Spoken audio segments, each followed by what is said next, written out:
chapter 58 and verse 1.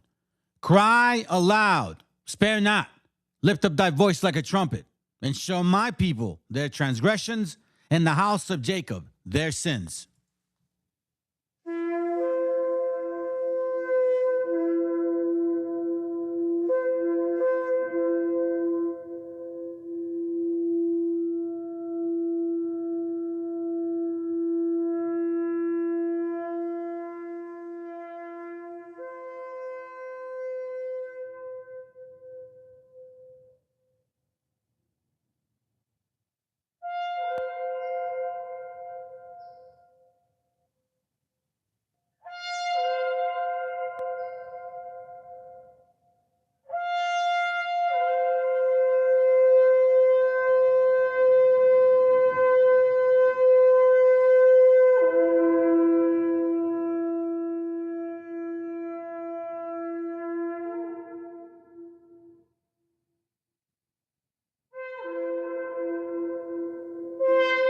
Copyright disclaimer.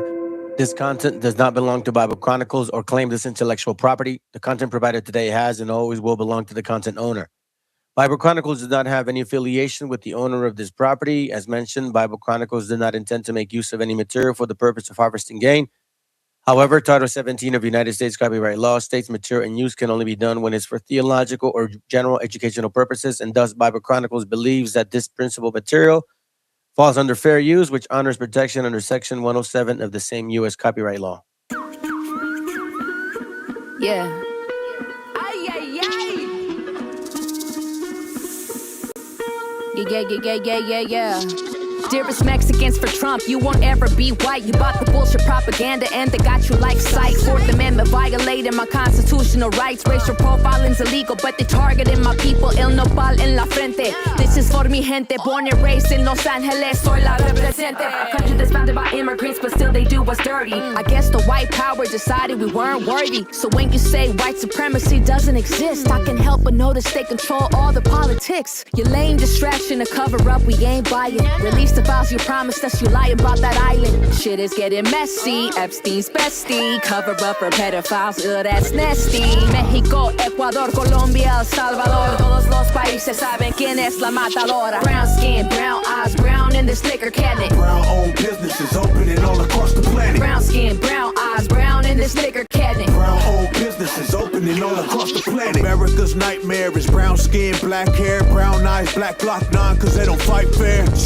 Cocked and loaded, whoever might dare to step inside my lair is getting shot right there. Despite their narrative, I'm a Native American, arrogant motherfucker that never cared about no president. The only ones I care about been dead for a long time. Dollar signs, racists hate me cause I get mine. These fucking nerds are really groupies to the government. They all full of shit, fuck Democrats and Republicans. They doing evil but use the Bible to cover it. They be like, praise Jesus, then go terrorize the public. Yeah, they don't wanna see me pop my collar like a perk. Matter of fact, I'ma pop it like they pop Charlie Kirk. Most of us came here to work, and they treat us like we dirt. No justice, no peace, I'm leaving faces on a shirt. I ain't left, I ain't right, fuck them all with no Vaseline. I'm outside the White House with a match and some gasoline. Light it up and vanish like that list of Mr. Epstein. If Trump was in a room with a minor, he'll play some Al Green. The real enemies are small elite of billionaires. They need to all get waxed off like some pussy hairs. Drag their body with a chariot down Times Square. They got money for war, but no health care. Fuck them, fuck them. Brown skin, brown eyes, brown in this liquor cabinet. Brown owned businesses opening all across the planet. Brown skin, brown eyes, brown in this liquor cabinet. Brown owned businesses opening all across the planet. Brown skin, brown eyes, brown in this liquor cabinet. Brown owned businesses opening all across the planet. Brown skin, brown eyes, brown in this liquor cabinet. Brown owned businesses opening all across the planet. Damn, son, bringing back another banger. It's Loud and Beats. You heard?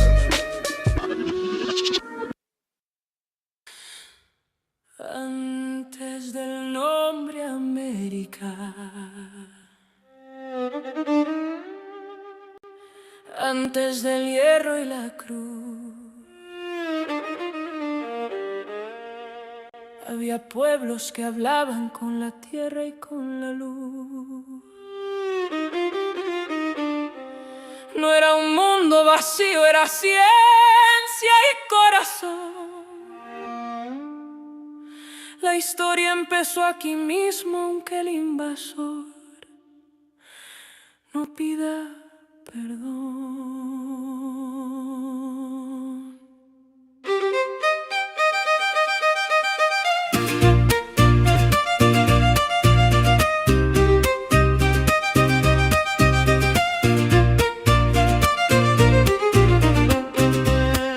Sembramos tiempo en el cielo cuando el mundo no sabía contar.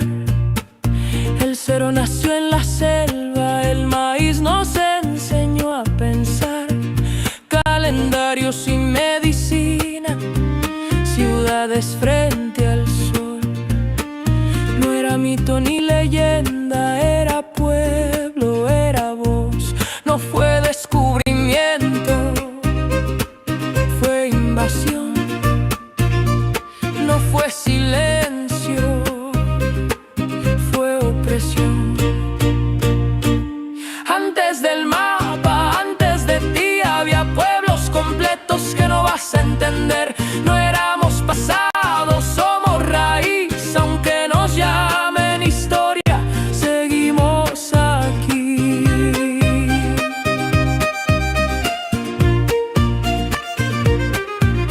Desde el barro del origen hasta el jaguar ancestral, desde la selva profunda hasta el águila solar, ciudades que eran mundos cuando Europa se partió, capitales que flotaban mientras el viejo mundo ardió.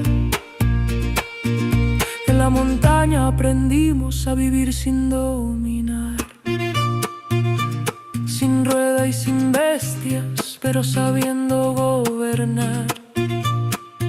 Caminos y comunidad, trabajo como misión. El poder no era conquista, era responsabilidad. No fue progreso, fue despojo. No fue fe, fue antojo. Antes del mapa, antes de ti, había pueblos completos que no vas a entender. No éramos pasado, somos raíz, aunque nos llamen historia, seguimos aquí. Hey. Hey. Hey. Hey. Hey. Quemaron nombres, vendieron memoria, alzaron fronteras sobre nuestra historia. Nos dijeron atraso para robarnos la voz, civilización a balazos y la fe pa'l control. Pero la tierra recuerda, la raíz no se rinde, aunque cambien las banderas, la herida no se extingue. De norte a sur somos la misma raíz, la misma herida que se niega a morir. De norte a sur nadie sobra aquí, Latinoamérica sigue y no va a pedir permiso para existir.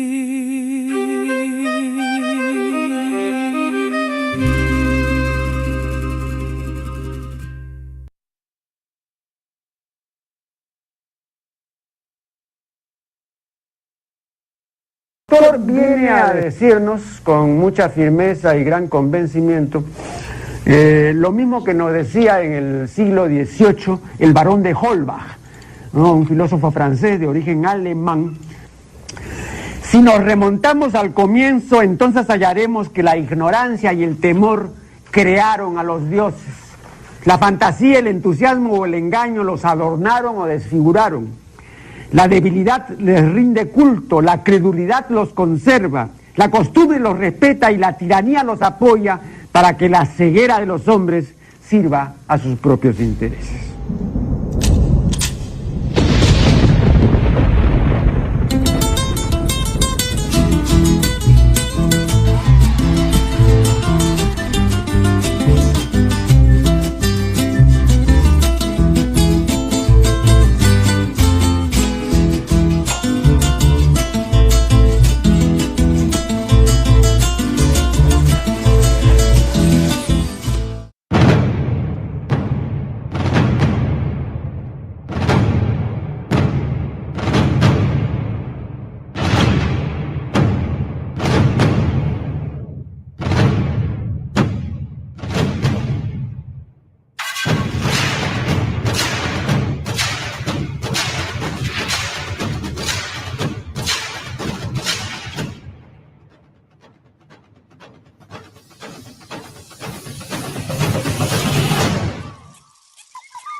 right, I think we're good to go.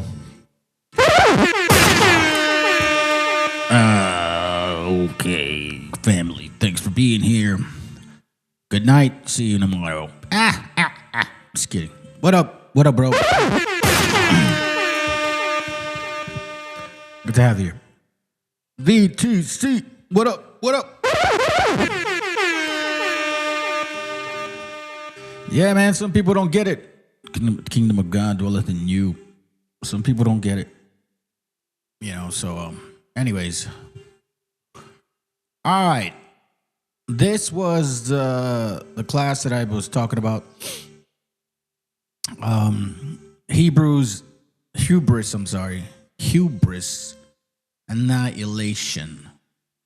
All the same caucasoids. Get it? Anyways, man, there's only a few people, bro. Shit. I guess y'all don't like me. Fuck it. It is what it is. I'm going to show you guys a video. Let's start with that. And then I'm going to kind of give you...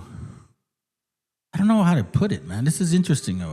Brother, thank you for sending me this, by the way. And you're going to be surprised by like what you see. Hold on. Let me see if I can get the... let me see if I can get the video. The video. Okay. All right. Yeah, let's get going. Fuck it. It is what it is, bro. I guess people don't want to see this the show like Chicloso says. Thank you, Chicloso, man. I hope you're doing well. Not. So you did not inject PP14 developed by my people, the Israelis at MIT with HIV in it, right? No. Because that's exactly what it is. This is a genocide by the Israelis. They're getting rid of all you Americans. You're all part of the land of Edom. They consider Donald Trump their Mashiach. I don't know if you know this. Do you know that they gave Donald Trump the silver crown of the Torah recently, which is to be put on the head of the Messiah? Do you know this? Who was that?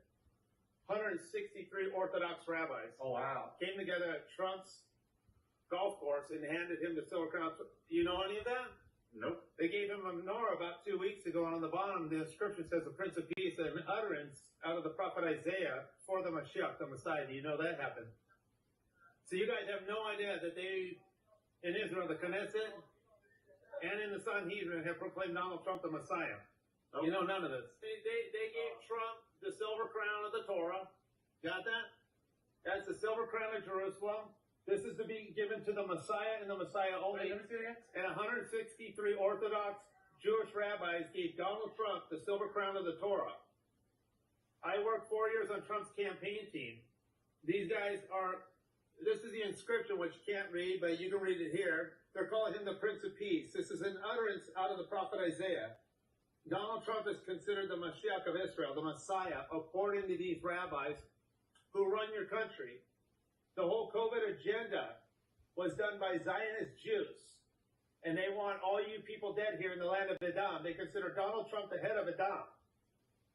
They're going to kill you people off with this injection. You're considered Amalek, and they want all you people dead. My Instagram is Trump_played_you.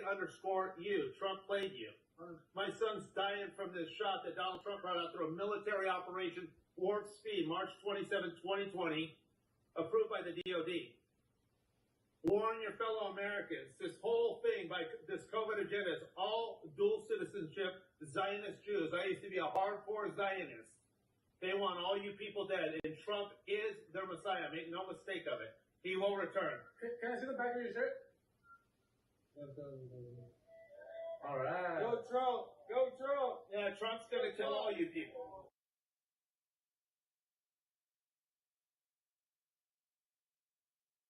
I don't know if somebody sent me that video, sent me the link. I'd recorded it because TikTok takes shit off. Matter of fact, they took off Scott Ritter, who I was going to show you today. When you see the video, it says not able to view in your region and other regions. It's interesting. I don't know if somebody sent me this or if I happened to just kind of keep scrolling after I was looking at it, and then I ran into this video. So, again, you know, we are in a very interesting moments in our lives right now.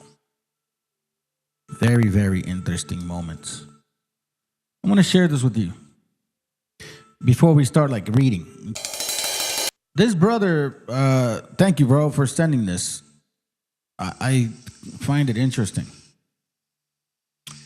So here we see, hold on, the video is called Thugger Life. Benzene Time, Arab Frontier, Thug Life. Mean Speed Paint. So, you know, it's interesting where they get these fucking names, bro. It's interesting where they get these names. Thuggery, Thug Life. Thuggery Life is a Benzene Time, Arab, you know, terminology. Isn't it weird how things that make it go, What up, sis? Yeah, good to have you. We're gonna hopefully have a good time today with some reading. I may have to do a two-step class because there's a lot of books here, man. I don't know if I can tackle that all in one sitting. Maybe, I don't know. Depends. So let's watch the video. All right, Speed War. Check this out.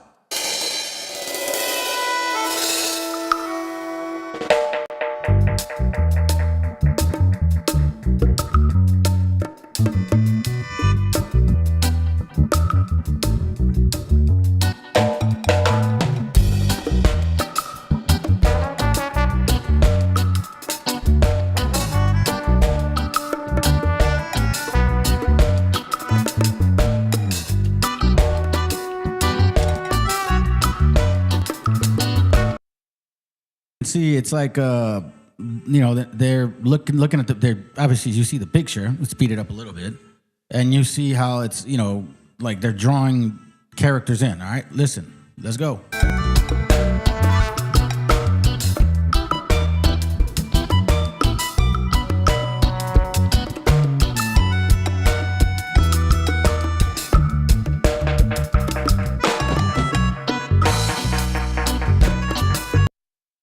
So let me speed it up a little bit more. We'll go here before they go coloring. Ready? Let's go.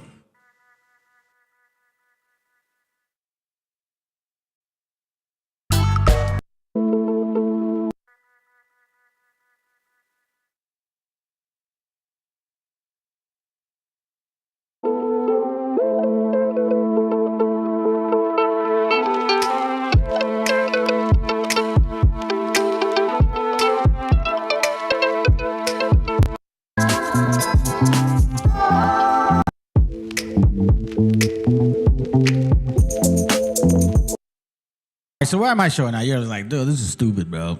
Yeah, maybe it is. Who cares? Bye. I thought this was interesting.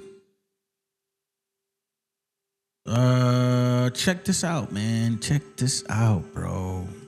So he took a picture of like the page. This is where it gets interesting. Thugger Life, Benzene Time, Arab Frontier. Because we're gonna touch on that, hopefully. Weird meme drawing I made that requires a bit. The weird meme drawing I made that requires a bit of context. So first, what is thugger? Al-Thugger or thugger, Al-Awazim, was the Arabic term for frontier zone between Roman Empire and the Islamic world from 7th through 10th century.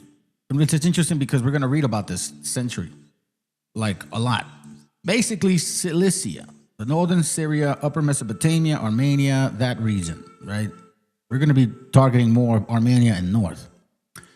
Ever since the first wave of Arab conquest stopped, and it seemed like the caliphate could not fully conquer the empire, the caliphs and the emperors created a no-man's land, a frontier for their state.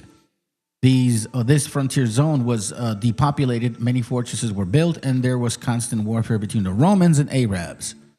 Those who lived in the Thugger or Thugur were hardy folk, the border lords and bandits that roamed a chaotic land. They were Romans, Arabs, Armenians. The Thugger or Thugur was a very diverse place where many cultures met.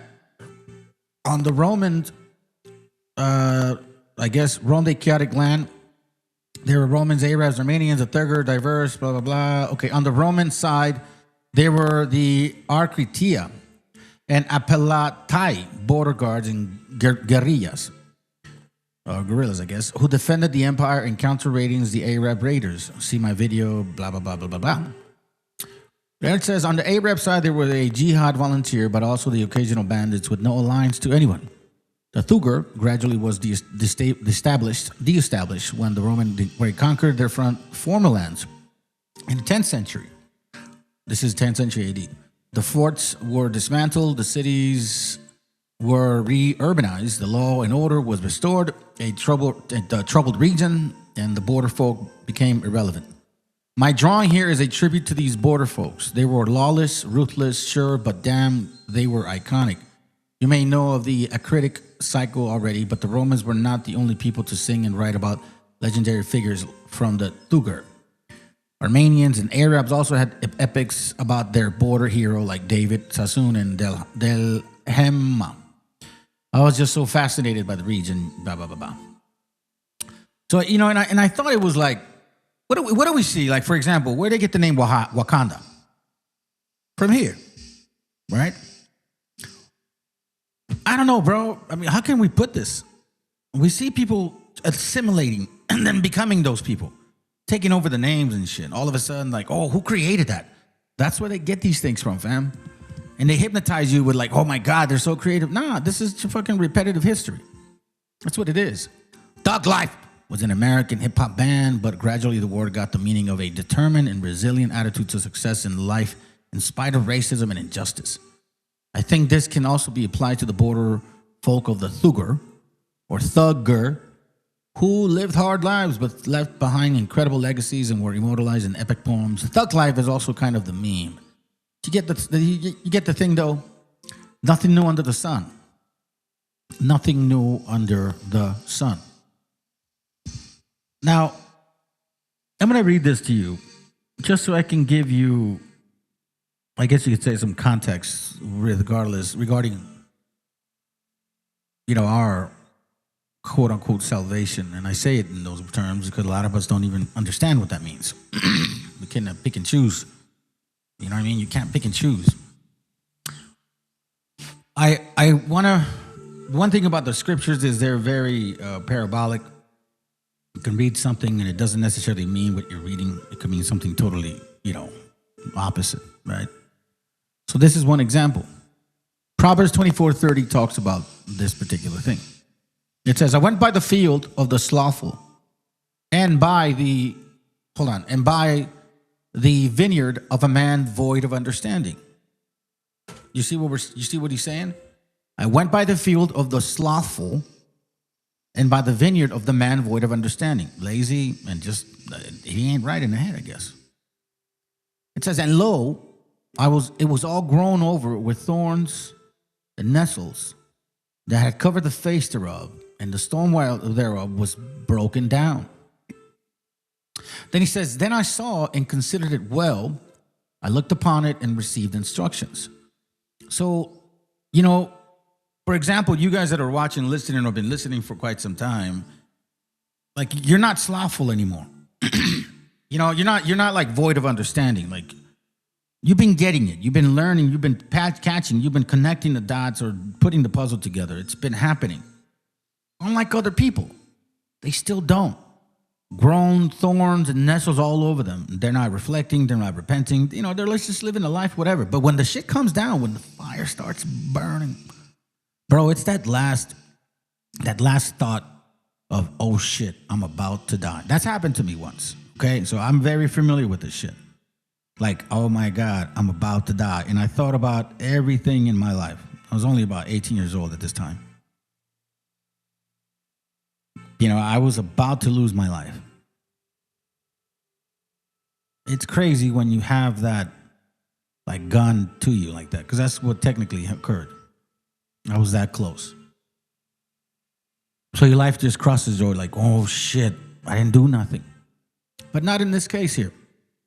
Y'all are not void of understanding. You considered it well, looked upon it. You grow, let's say, for example, you've been growing with me, and you're looking at other people, and you're like, how come they don't see it? What is it that they're missing? They're still the same. They're not growing. They still believe in politics like it's going to save their fucking ass, and it's not, right? That's somebody that's thorns and nettles. They're still angry. They're still bitter. They're still, you know how it is. Destructive. Their family don't care for them and shit. They don't care about their kids. It's just like stuff like that. So now, once you understand the thorns and nettles are basically all your corruption, okay? This is why Hosea 10 and 8 also helps us identify. Hosea 10 and 8 says, the high places of Avon, the sin of Israel, shall be destroyed. The thorns and thistles shall come up on their altars, because they'll be void of understanding. All of the stuff that we believe, like you guys that believe, like, white Jesus, black Jesus, Virgin Mary, all of this shit, like all of this, you are full of thorns and thistles, or thorns and nettles. And the scriptures say that if you're trying to repent and you cannot walk back the road that you came by because it's full of thorns and nettles, you're gonna burn like everything else. Thorns and thistles, shall come up on their altars, and they shall say to the mountains, cover us, and to the hills, fall on us. Why? Because you're about to get punished. Because, you're seeing what's going on. Don't think that you're not in. We are basically there now already. WW3 is right there. It's not like, oh, no, full on. They're already going to deploy young men and women to go and start shooting each other. Man, this is fucking nuts, bro. So now, as you see this building, these walls, these like awkward things growing on it, you're void of understanding. You're not taking care of your shit. You're walking crookedly. Watch this. This is very heavy right here, fam. And it says Amos 7:7, right? Thus he showed me. Hold on. So let me give you some context. Warning vision, okay? Amos 7:1. Thus had the Lord God showed unto me, and behold, he formed grasshoppers in the beginning of the shooting up of the latter growth. And lo, it was the latter growth after the king's mowing. Okay? So he's talking about a warning vision. Verse 7. Watch this and pay attention. We're talking about if you're still in your crooked ways, if you're still confused in these beliefs, he's gonna line you up really well. If you're not lined up with what he's requiring of you, because it's not complicated. I don't got to tell you. Y'all already know internally. You know when you're not well, when you're not doing well, when you're off. You know you. Ain't no one else can tell who you are. You know you. That's why when I said earlier, the kingdom of God dwelleth in you. I've been sharing that shit for a while to you guys, right? I was telling the brother because he posted a thumbnail on that. The kingdom of God dwelleth in you. You ain't going to find it in a building, or you're not going to find it at IUIC, ISUPK, or GMS, or Sakari, or whatever the fuck they are. Butt plugs. I don't even know anymore. Not some old man that just because he got woolly hair all of a sudden now you think he's John the Baptist. What the fuck? None of that shit. Thus he showed me, and behold, the Lord stood upon a wall made by a plumb line, with a plumb line in his hand. I don't know if you guys know what a plumb line is, but it's just imagine a weight on the bottom of a long string, and you hold it up. You just hold it up. Once that, the weight and the strings stop moving and it just stays still, that's a straight line up and down, straight line, up and down. So what he's saying is, thus he showed me, behold, the Lord stood upon a wall made by a plumb line, with a plumb line in his hand. And the Lord said unto me, Amos, what seest thou? And I said, a plumb line. And he said, then said the Lord, behold, I will set a plumb line in the midst of my people, and I will not again pass them by anymore. Meaning, this is it. If you ain't getting it straight now, if you're not lined up, if you're crooked, if you're full of thistles and thorns and nettles or thistles, if you haven't examined, if you haven't changed your ways, if you have not improved, they don't have to be financially, oh, you guys are stupid. Oh, we need to be, nah, bro. If that's your drive, you're going to hell. Because you don't even understand the balance of what life is asking from you. We all got to produce. We all got to do what we got to do. But if you're driven by quote unquote success, then your plumb line, the plumb line is going to prove how crooked you fucking are. It's going to separate the sheep from the wolves, right? The wheat from the tares.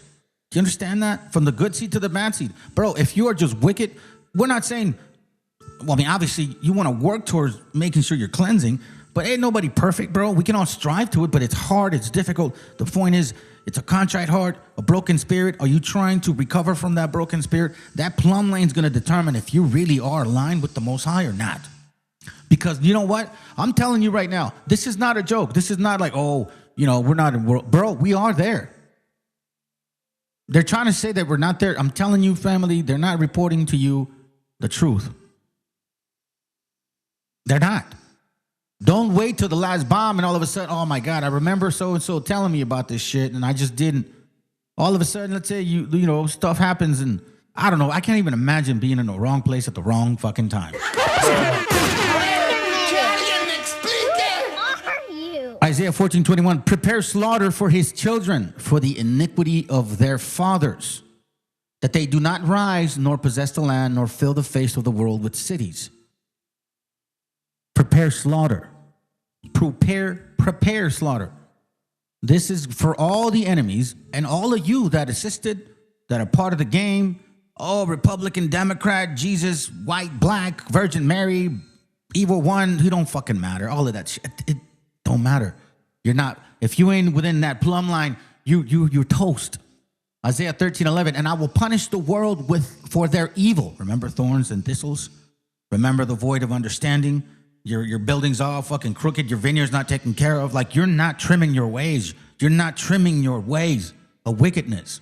We all make mistakes, but if you fall back to that mistake, then you're toast. And the wicked for their iniquity. Remember that plumb line. He's going to find out if you're crooked or not.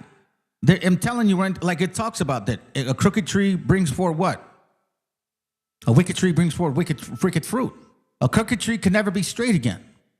And I will cause, let me go back.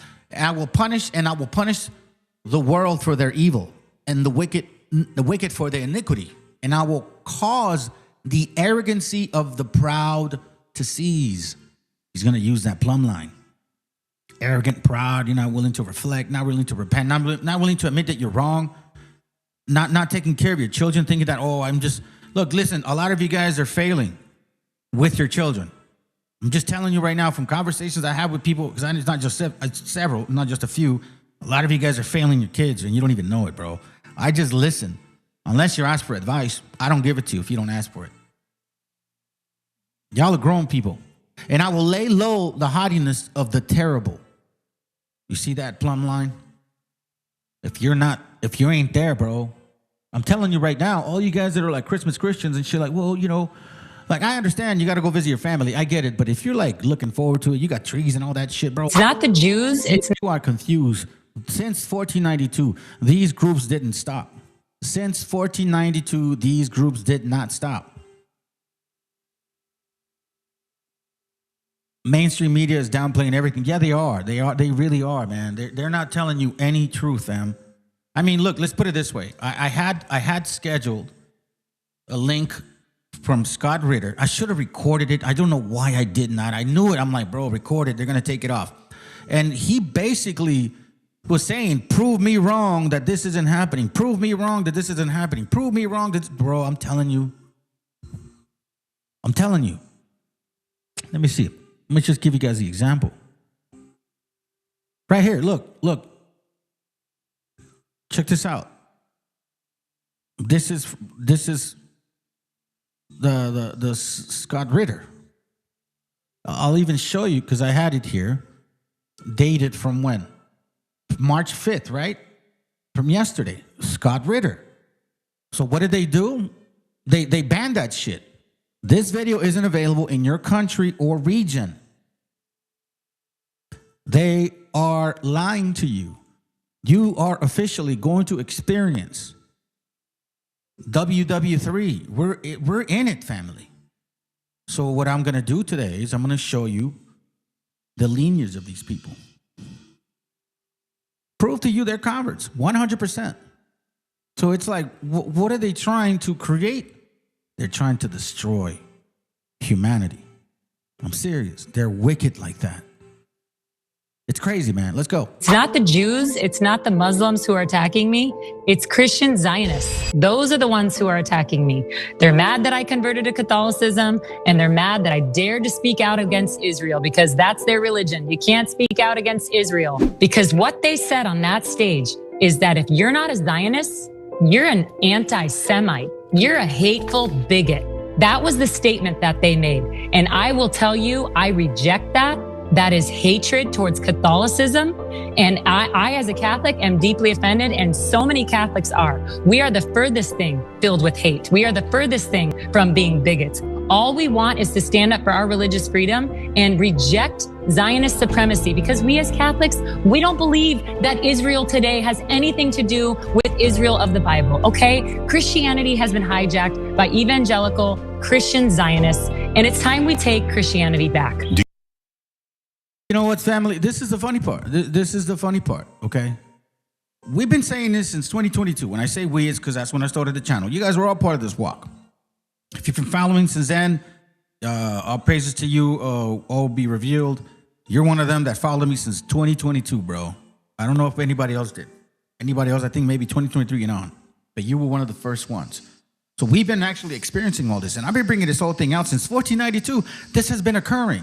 That's why I was showing you guys how the first Christians that showed up and why they were massively killing our people, hanging us by 13 and all this shit. They were conversos.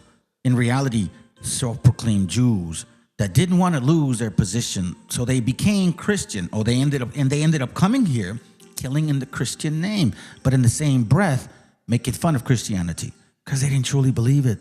They were not truly converted. They were still practicing their Talmudic fucking thing, claiming to be Christians. That's why these guys are the same thing. They're claiming to be. Claiming to be. Claiming is one thing. You know, claiming is one thing.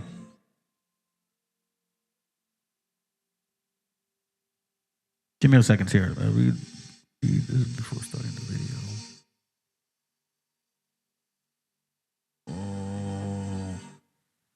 Oh. Check this out.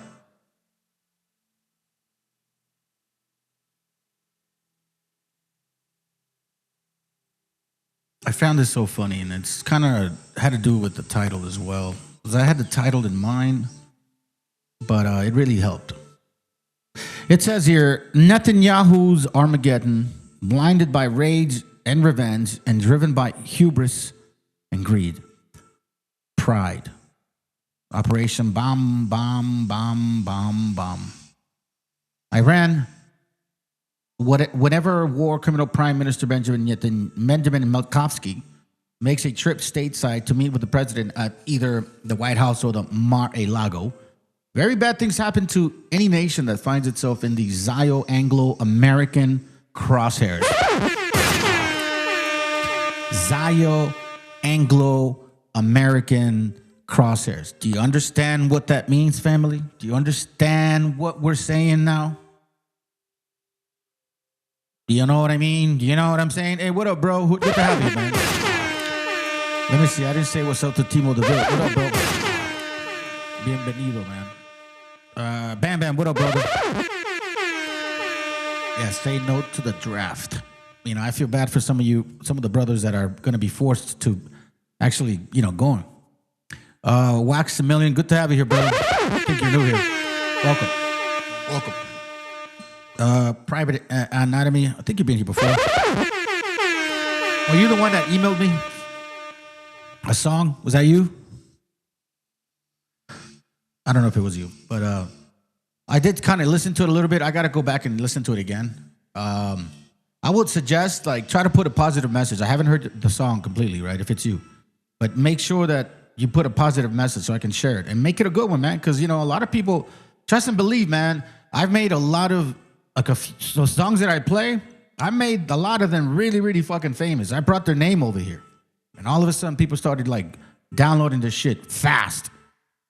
I think Puro Nega was one of them. Rasta Chai. Nobody had heard of those guys back in 2022, bro. Not here and everywhere else, yeah.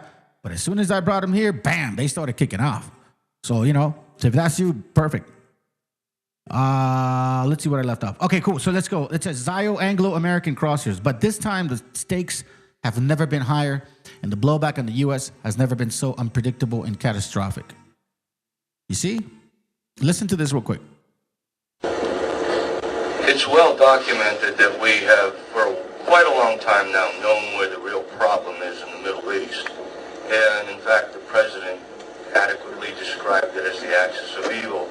I guess my question is, how many times do we have to prove that these people are blowing up people now? Never mind if they get a nuclear weapon. When do we send them an airmail message to Tehran?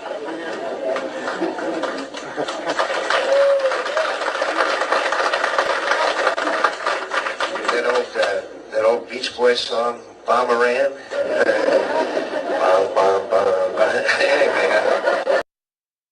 You see how Esau just laughs at the possibility of blowing up babies and shit? Really? Now you're talking Christmas Christians. You're so Christian. You're the same, bro. A white side chose Christianity. Another white side chose Judaism. That's really it. Now, remember, keep in mind, I showed you guys this professor yesterday. This is from another video here. We're going to read. Don't even get me wrong. We're going to read. I'm just trying to set this up. And he makes a lot. All right, guys, He makes a lot of good points. Right here. All right. So I'm gonna skip stuff so we can get to certain points. All right. Listen to this.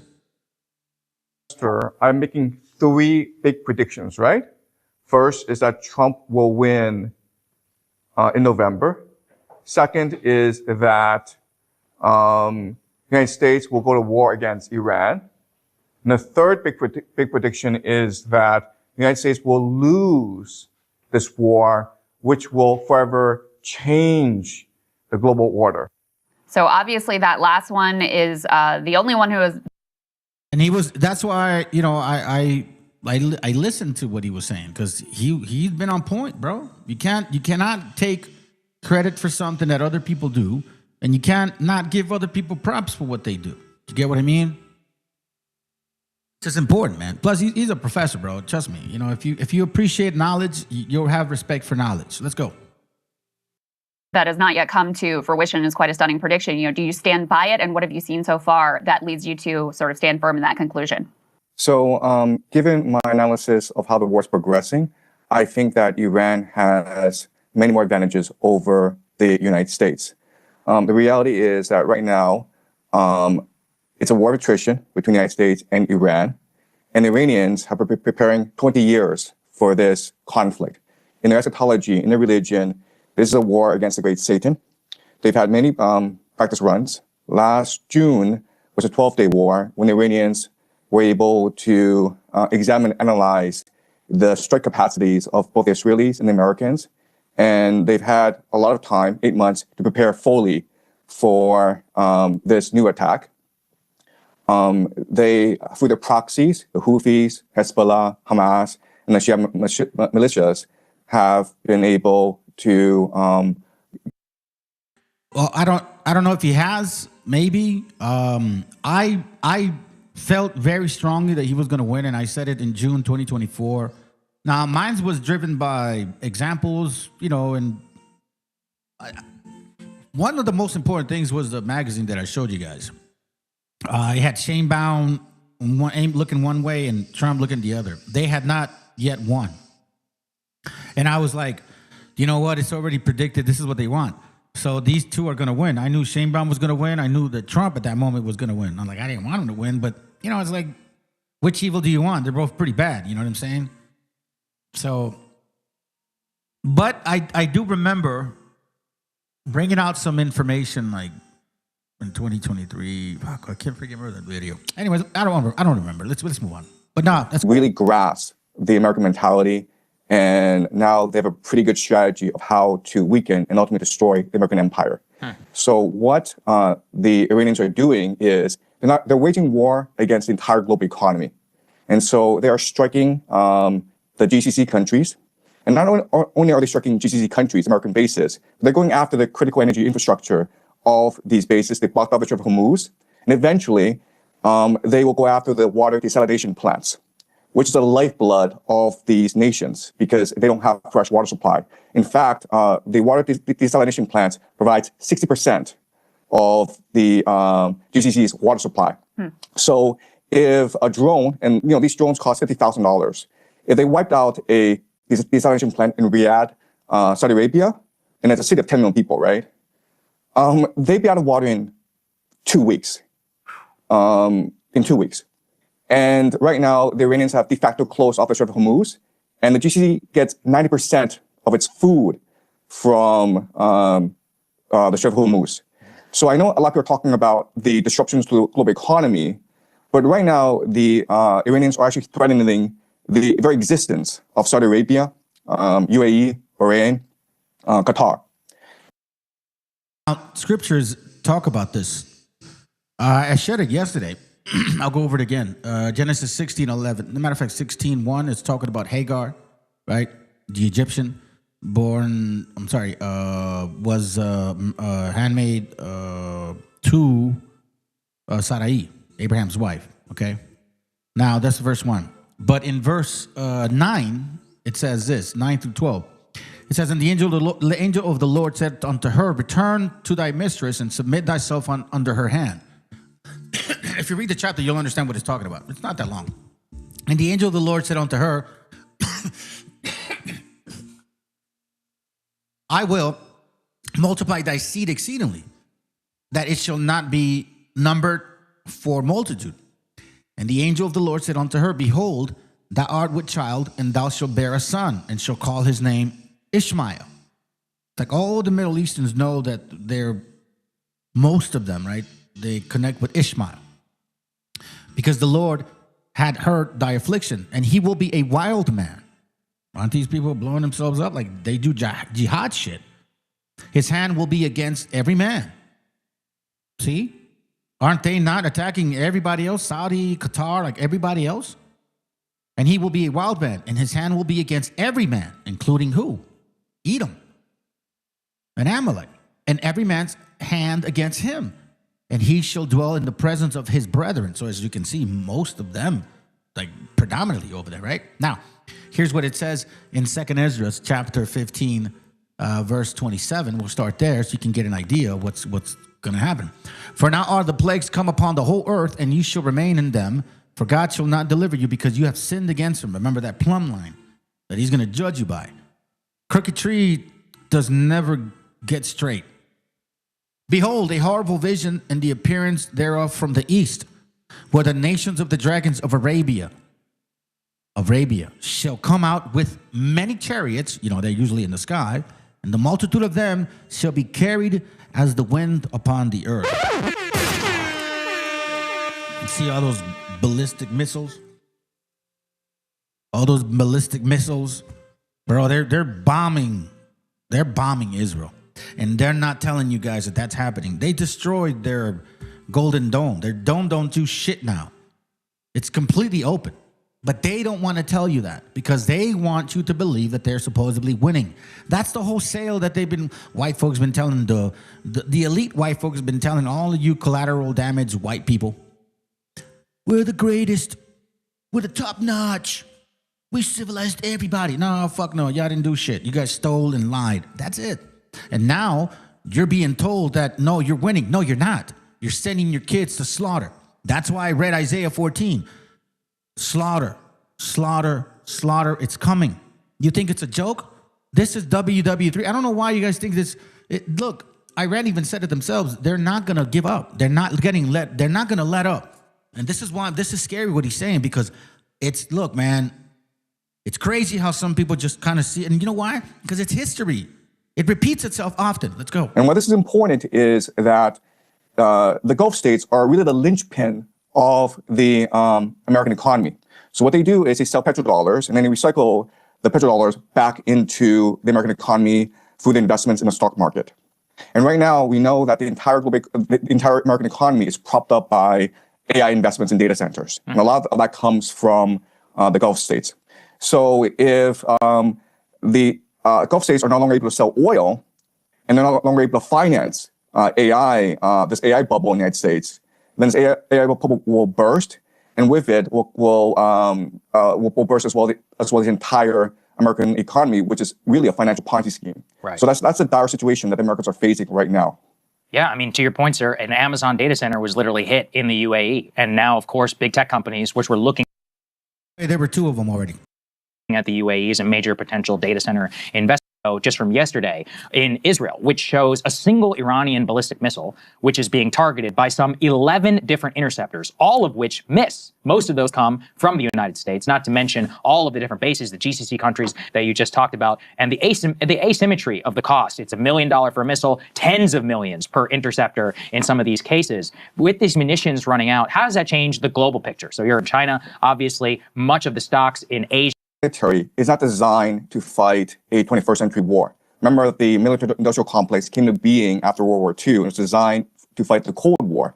And the Cold War was really about muscle flexing, about who was able to send people up into space, who was the first to get the person on the moon, who had the more complex missile systems. And so the entire American military strategy revolves around very sophisticated technology that costs a lot of money to build. And that's what the American air defense system is basically. And that's why we're seeing this asymmetry, as you point out, in this war, where you have these $1 million missiles trying to take out these $50,000 drones. And it's not sustainable in the long term. And so what we're seeing is really the puncturing of the aura of invincibility and inevitability that sustained American hegemony for the past 20 years, especially after the collapse of the Soviet Union.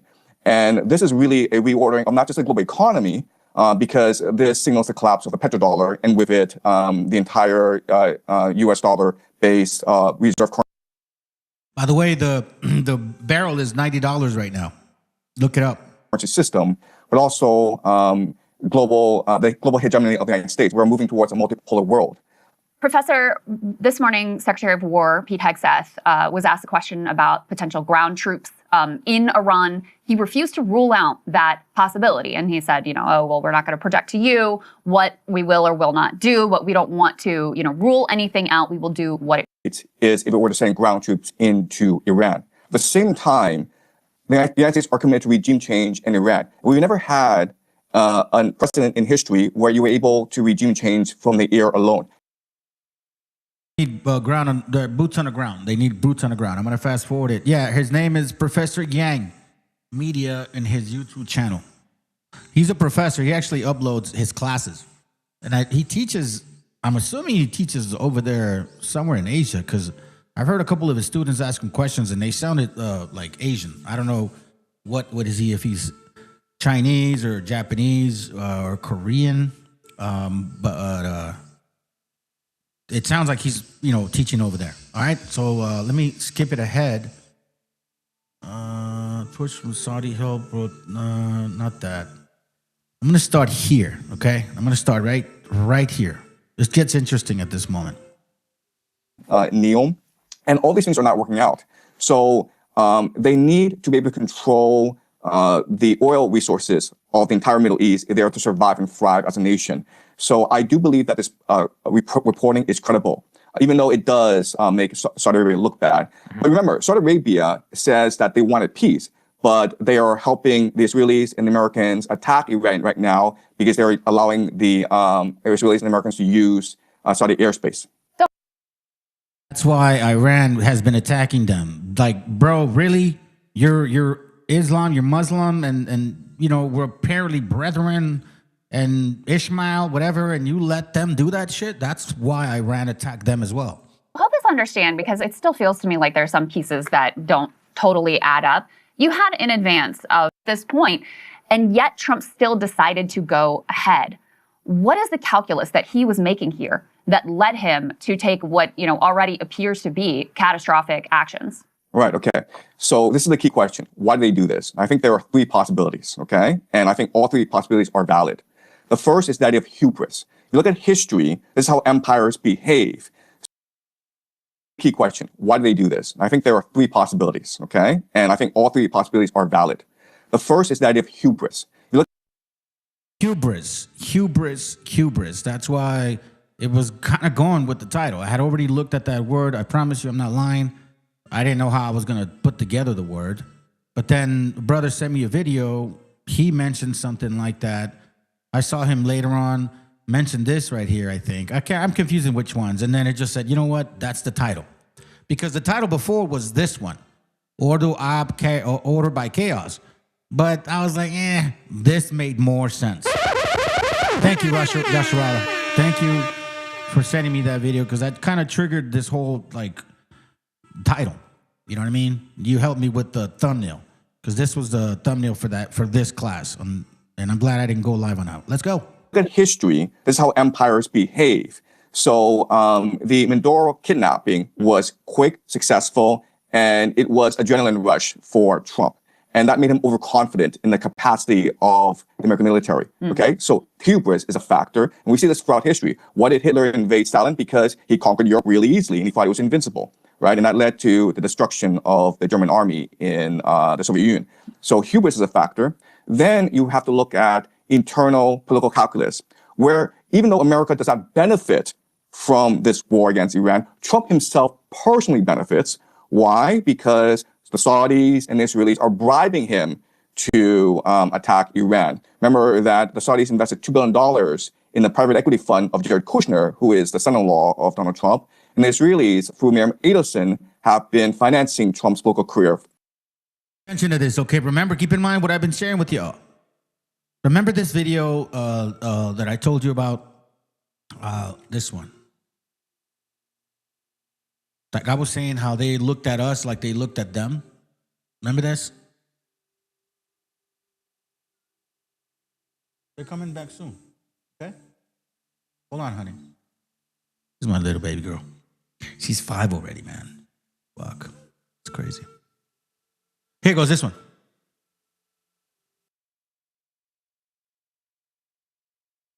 Que es un criminal sionista, lo digo abiertamente, él apoyó a Trump y es íntimo de Netanyahu. Entonces, cuando llegó Netanyahu a Dallas, Texas, que había un grupo de judíos o israelíes, no sé cómo se diga ya eso, le decían, oye, ¿por qué persigues tanto a los palestinos? Y les dice, los palestinos son para nosotros los israelíes lo que los mexicanos son para ustedes en Estados Unidos. Entonces, yo veo la palestinización de los mexicanos en Estados Unidos. Con todos los componentes. ¿Cómo? Con todos los componentes, porque primero Estados Unidos le roba el territorio a México, después le termina de construir un muro, después los ataques xenófobos y racistas por un componente étnico y religioso también. ¿Qué falta? Bueno, falta el último capítulo. Vamos a empezar a ver, hay que tenerlo en el escenario, una gran discriminación sobre los mexicanos. Eso a mí me queda muy claro. Y Estados Unidos, porque aquí la pureza blanca del WASP, del racismo, supremacismo, es igual que la pureza inventada de los nuevos judíos del siglo XXI, que ni son semitas. Lo digo con responsabilidad. Hoy uno llega a Tel Aviv y el 25% habla ruso. Son de origen házaro. Los házaros, lo digo también con definiciones puntuales, son mongoles centroasiáticos. No son semitas. En Estados Unidos, que es un criminal. So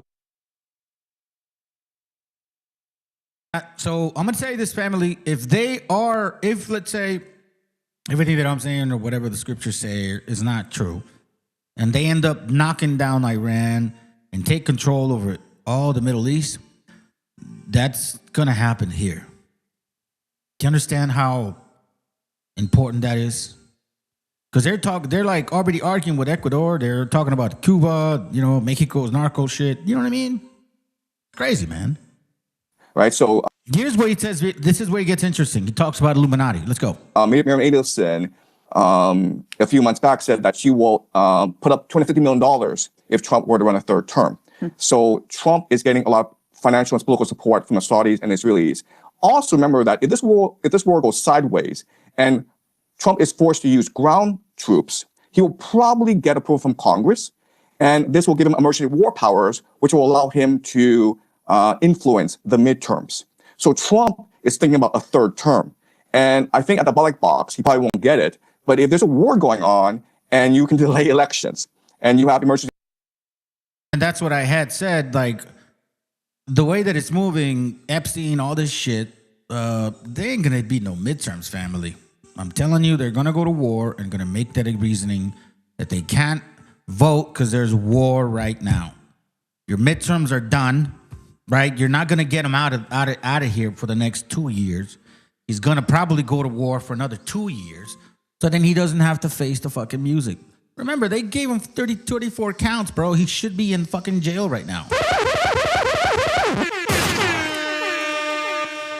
But, you know, the elitist, he's doing their work. He's a puppeteer. We all knew it. War powers and people rally around the flag, then he probably will get a third term.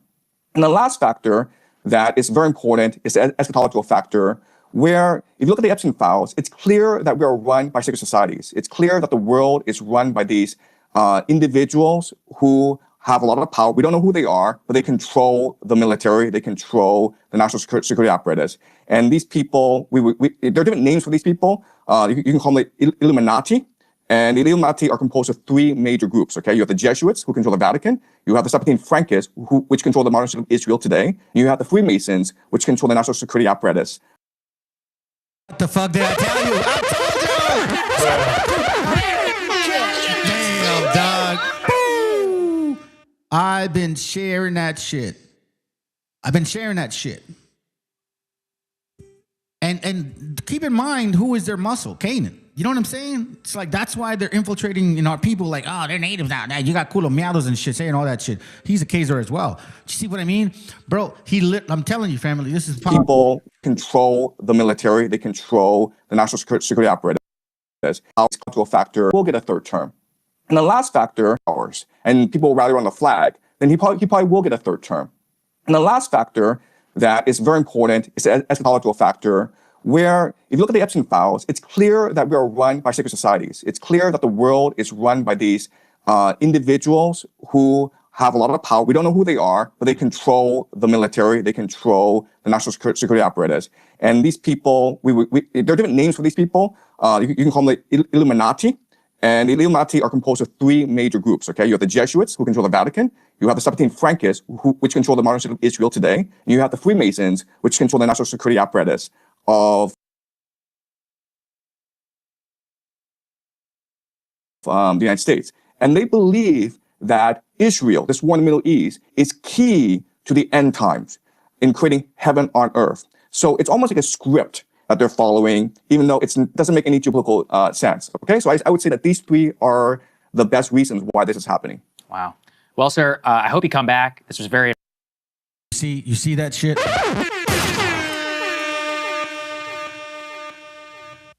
You see that shit? Joe, what up? What up, Joe? I thought we were ran by reptilians, bro. Nah. I don't think so. I mean, maybe. Who knows? You know? They do eat humans and shit. All right, so now he mentions Illuminati. Check this out. I thought it was interesting. Thank you, VTC, for this. Triangle, the triangle of pyramids. But the Illuminati aren't just represented by pyramids, they're also represented by an eye. And what do eyes do? They see. Just like the Mediterranean Sea, or Syria, or like we mentioned earlier, the Red Sea. That's our second triangle, the triangle of eyes. And when you put the triangle of pyramids and the triangle of eyes together, what do you get? The two-triangle star. And what country lies in the middle of the star? Israel. And guess what Israel's national flag looks like? Exactly, the two-triangle star. And so in conclusion, after all my minutes of research into finally putting an end to all the ridiculous conspiracy theories and answer the question that's been asked so many times, is the Illuminati real? I present to you the answer. The Illuminati is real. The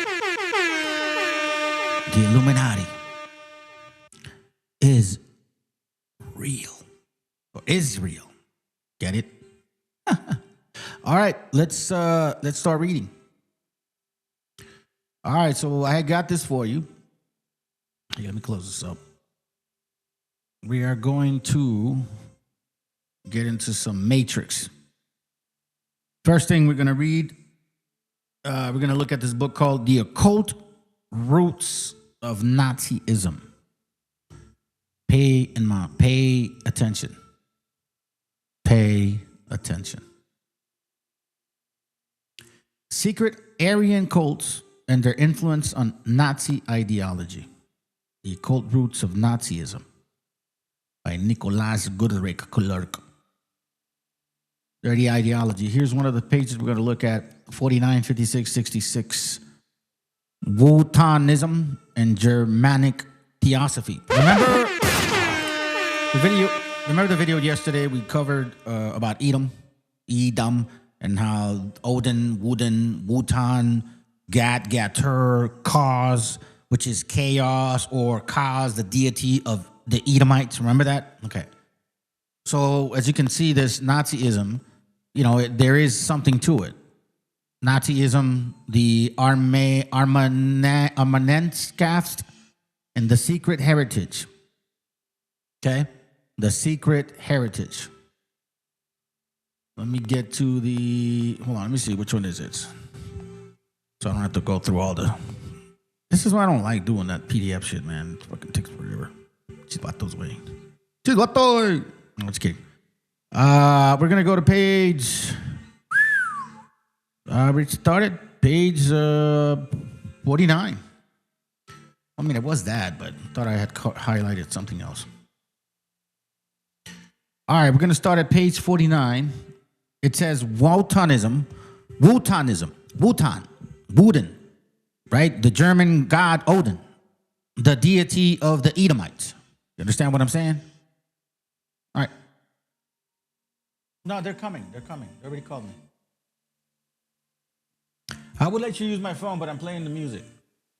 So here we see, remember I told you yesterday, Valhalla, we'll see you in Valhalla. The Hindu dude said that shit. All right, so look, it says here, the Old Norse poetry of Iceland painted the colorful mythology of its pagan inhabitants, whom lists regarded as Wotanist, refugees from Christian persecution in early medieval Germany. In early medieval, that's like the Dark Ages. The Edda thus recorded the myth and beliefs of the ancient Germs. In the Edda, Woden was worshipped as the god of war and the lord of the dead heroes in Valhalla. See you in Valhalla. He was also identified as a magician and a necromancer in the poems. Do you know what a necromancer means? Necromancer. Just need to put an end there. Necromancy means what? The practice of magic. Okay. That's what it means. So now we understand like how these people are gaining power. This is not awkward to Edom. Edom will worship demons. It says here also in the bottom, as a result of pain, the performer of these rituals gained certain magical and psychic powers. So here we see that the Havamal or the Voluspa describes the Hawutan performed ritual acts of self-torture in order to win the magical gnosis of natural mysteries. Remember, you guys ever heard of the Opus Dei? Opus Dei? Opus Dei. Here, I'll tell you. Opus Dei. Opus Dei. Right? These guys. And they were known to be that type of people. It's like a sect within the church, Jesuits, right? And they practice that particular, ritual, self-torture. Can I find it here? No, can't. So they're not going to talk about it, obviously, in Wikipedia. But that's why you see that in churches. They're like, Padre Nuestro, they're castigándose como pendejos, güey, like whipping their back and shit. I'm sorry, Diosito, Jesucristo mío, mi Madre María, por favor, perdóname, no quería pecar el otro día. Fucking dumbasses, bro. Pinches pendejos. No offense, but I'm telling you, you are pendejo. I mean, come on, man. Seriously. Y'all are performing some fucking mystic rituals. According to the late 19th century scholars, these acts reflected a form of shamanism. A ver, que alguien me explique. Who are you? Pinches mágicos, güey. As a result of the pain, the performer of these rituals gained certain magical and physical powers. It's the same thing they used to do in Rome. For Valentine's, they would actually whip each other with some like a latigo made out of leather, obviously, full of blood and shit. And they're like, whip you. Dude, it's crazy. You guys need to do that shit. Do your history on it. In the Havamal, Wotan was wounded by this is where it gets crazy. Watch this. This is where it gets crazy because, it says the Christmas Christian story And I say that with all due respect, family. I know some of you guys believe in the New Testament. We got to go deep into that book again because there's things that I need to show you once more. Okay? In the Havamal, Wutan was wounded by a spear and hung up on a windswept tree without food or drink for 9 nights.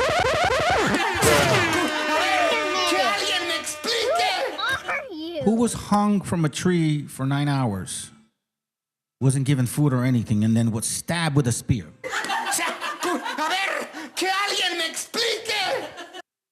I'm not kidding, family. In this channel, we ask all questions. If you're offended already, you might as well leave.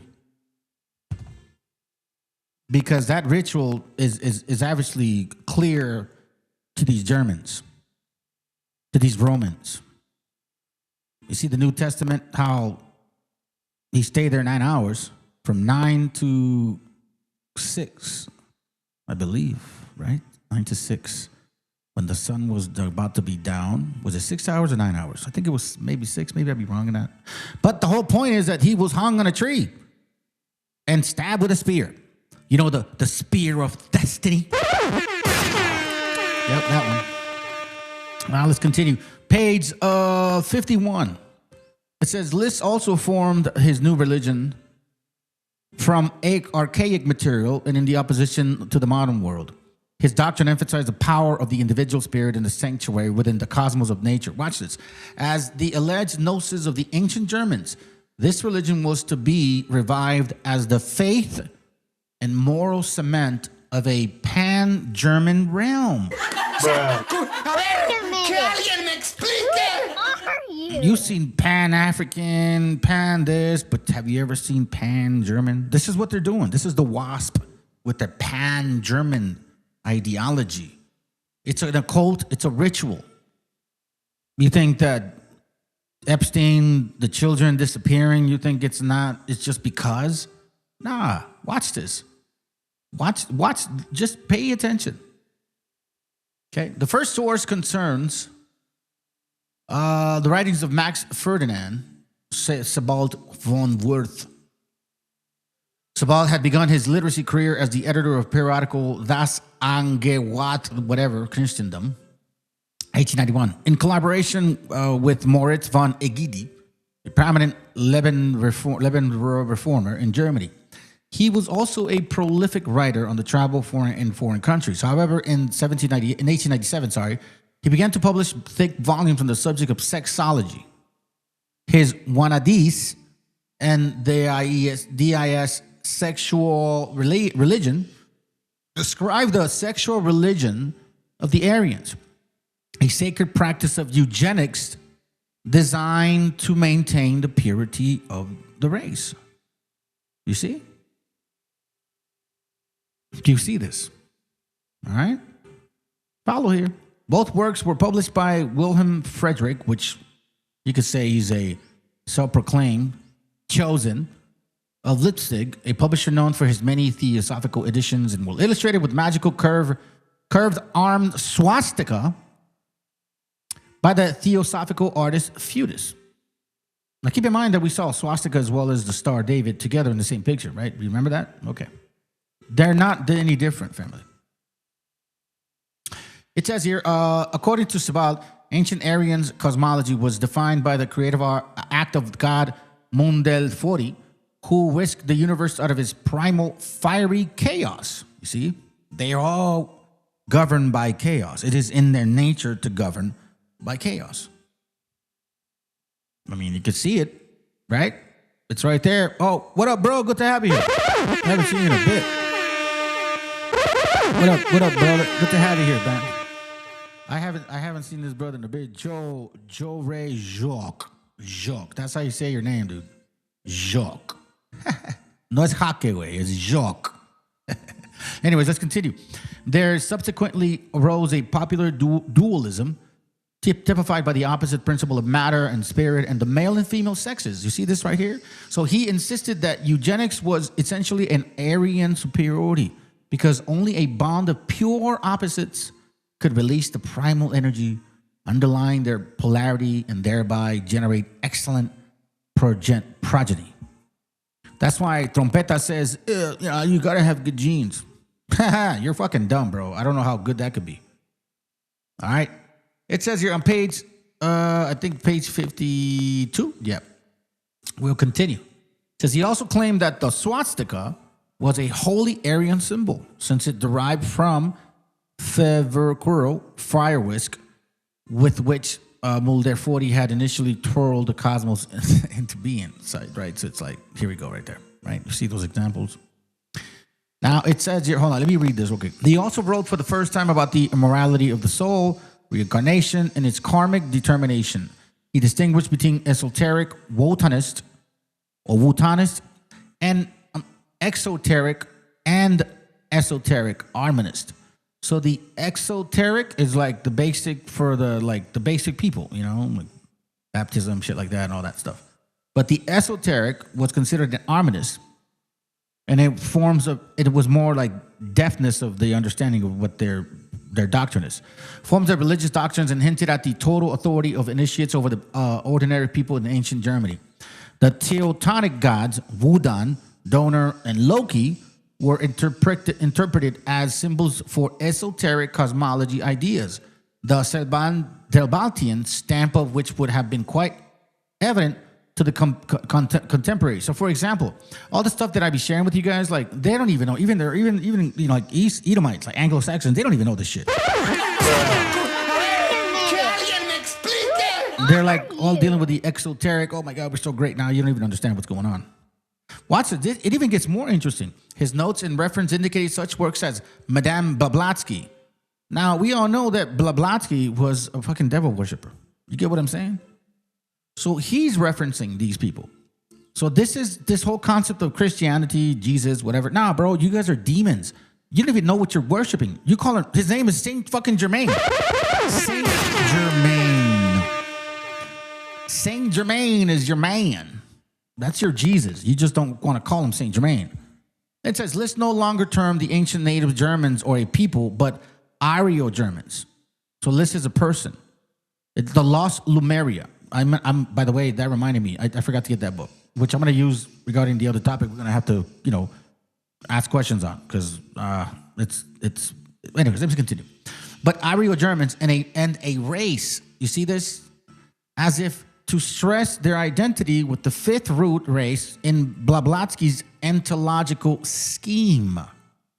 Do you know what that fifth race is? Do you want to know what that is? It's called Atlantis. Lemuria. I'll show you. Look, Atlantis and Lemuria. See? That's what it means. They told you Atlantis was just a myth. They told you Lemuria never existed. See? But what? You see this? This is why these things matter. I'm not going to take one name and then all of a sudden assume a lot of different things. I'm going to use a lot of different sources to confirm that that's what it is. When you actually look at the depthness of the word itself, we're going to touch on this topic, but it's just, again, me, family, I have a very broad approach on things. And eventually we get to the minute detail. You get what I mean? I like to stress detail because when you understand the detail, you see the thorough history. You see what I mean? Like I always have this motto in my mind. Like I never heard it before. Like I focus on the minute detail to see the bigger picture. Like I work on the minute detail to see the bigger picture. I'm doing the same for you guys. We're looking at the minute detail to see the bigger picture. You see now where we're going with this?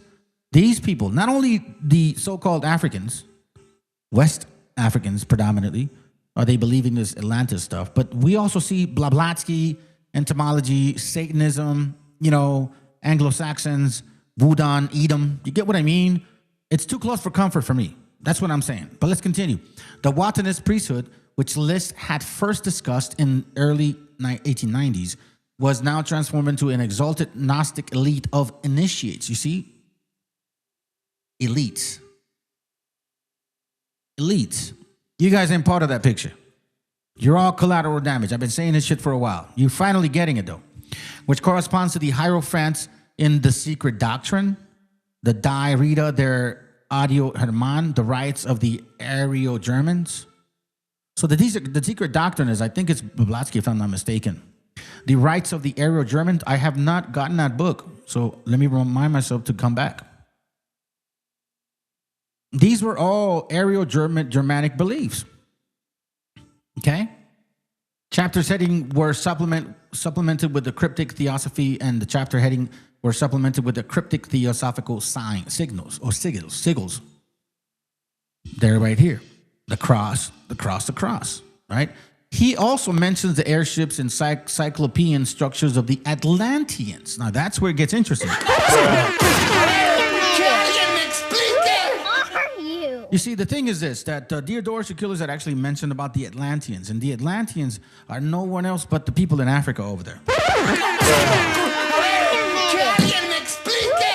And again, the topic is not this right now, but as you can see, I'm connecting the dots to every single piece. Every word, everything I do is for a purpose. It's not just because. Do you understand what I'm saying? Like everything I do is for a purpose. For the most part. Die Religion der Aryo-Germain. It says, presented a long discussion of the Hindu cosmic cycles, which had inspired Blavatsky hypothesis of rounds. Remember, Blavatsky is a Satan, like Luciferian. They believe that the Bible is not saying that God is the God. It's saying that Satan is the light bearer, the morning star, the true God, and that the creator, Yahoo, is the evil God. Seriously. Lys was evidently fascinated by the numerical correspondence between the arithmetical riddle and the grimnismal of the Ada and the number of years of the Kalu Yuga, the shortest and most decadent of the Hindu cycles. But you know what's so interesting? That this is also part of the theory, or at least the doctrine of, what do you call it? The Tetragrammaton, the Sephiroth. Then he says he acknowledged Blavatsky's whatever as a source of his speculation. Astrological analysis also appeared in his work in 1910. It says the diluvial, look, watch this, okay? So listen to this real quick. I'm going to go back to here. He also evidenced for his debt to Blavatsky in his adoption of the seven root races. Hold on a second. 7 root races for each round. It says Lys claimed that the Aryo-Germans represented the 5th and the current and the present rounds, while scribing the names of mythical Teutonic giants for the 4 preceding races. The diluvial Atlanteans, apparently they were drowned because this is what Plato wrote, but Plato also got it from a guy named Solon, who supposedly got it from Egyptians, who then again, Egyptians are also referenced to not really be Egyptians. That's right, it's saying that they're also maybe could be from India. You see what I mean? If you want to get into history, well, we can go there, we can go deep into history, but then things starts getting really awkward. So the diluvial Atlanteans were equated with the kinfolks of the giant Bergelmer, who was supposed to have survived a flood in Norse mythology. See this? While the third race were reckoned to be the kinsmen of the giant Thrugelmer. In common with Blavatsky, Lys suggested that this third race, her Lumerians, had been the first to propagate themselves through sexual reproduction. The 2 earlier races, namely the kinsmen of Imar or Olgormir, were androgynous. Sheesh.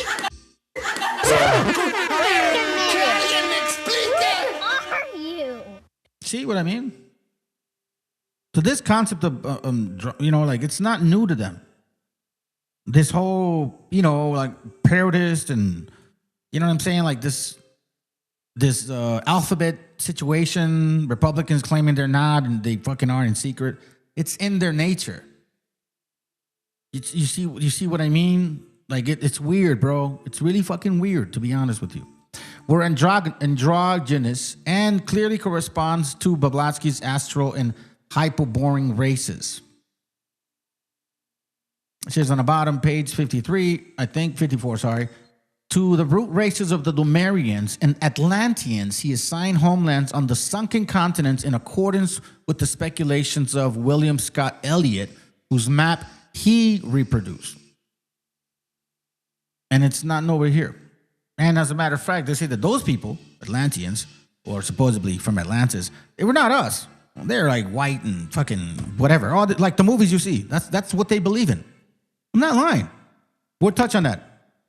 Again, I know it's, you know, I'm not rubbing on the topic. I'm telling you that all of these things matter. Okay? Page 55. List borrowed several ideas from the younger man. Remember, List is a person. List borrowed several ideas from the younger man.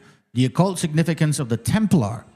The Manichaeans struggle between the master race, the Iro-Germans, and the slave race, the non-Aryans. And a theory about the original homeland of the Aryans, a vanished polar continent called Artoga. Like, you ever seen those maps? Supposedly, like, there's more to land than what we know. Yeah, that's what they say. Now, let's go to what this means. Okay? The word Armenamskov, which List applied to his ancient hierarchy, can be traced to the spurious adaptations of a Teutonic myth related by Tacitus in his Germania. According to Roman authors, the ancient Germans had preserved an account of their origin in traditional songs. These songs celebrated an earthborn god, Tuisco, and his son Manus as the founders of their race. See this? The Manus, they assigned 3 sons, after whom the 3 constituent tribes of ancient Germany took their names. The coastal tribes were called Ingalvenos, those of interior were called Hermiones, and the remainder is Asteavones. Okay, so we see these names, and I know that probably wondering what all this matters. Trust and believe, family, it does. Now let's go to this real quick, and we're almost through with this book. List descriptions of Armenashkov, structure borrowed concepts from Freemasonry and who? And Rosicrucianism. See? You see how he said the Jesuits, the Franks, and the Masons. The Franks are Khazars. Jesuits are Anglos.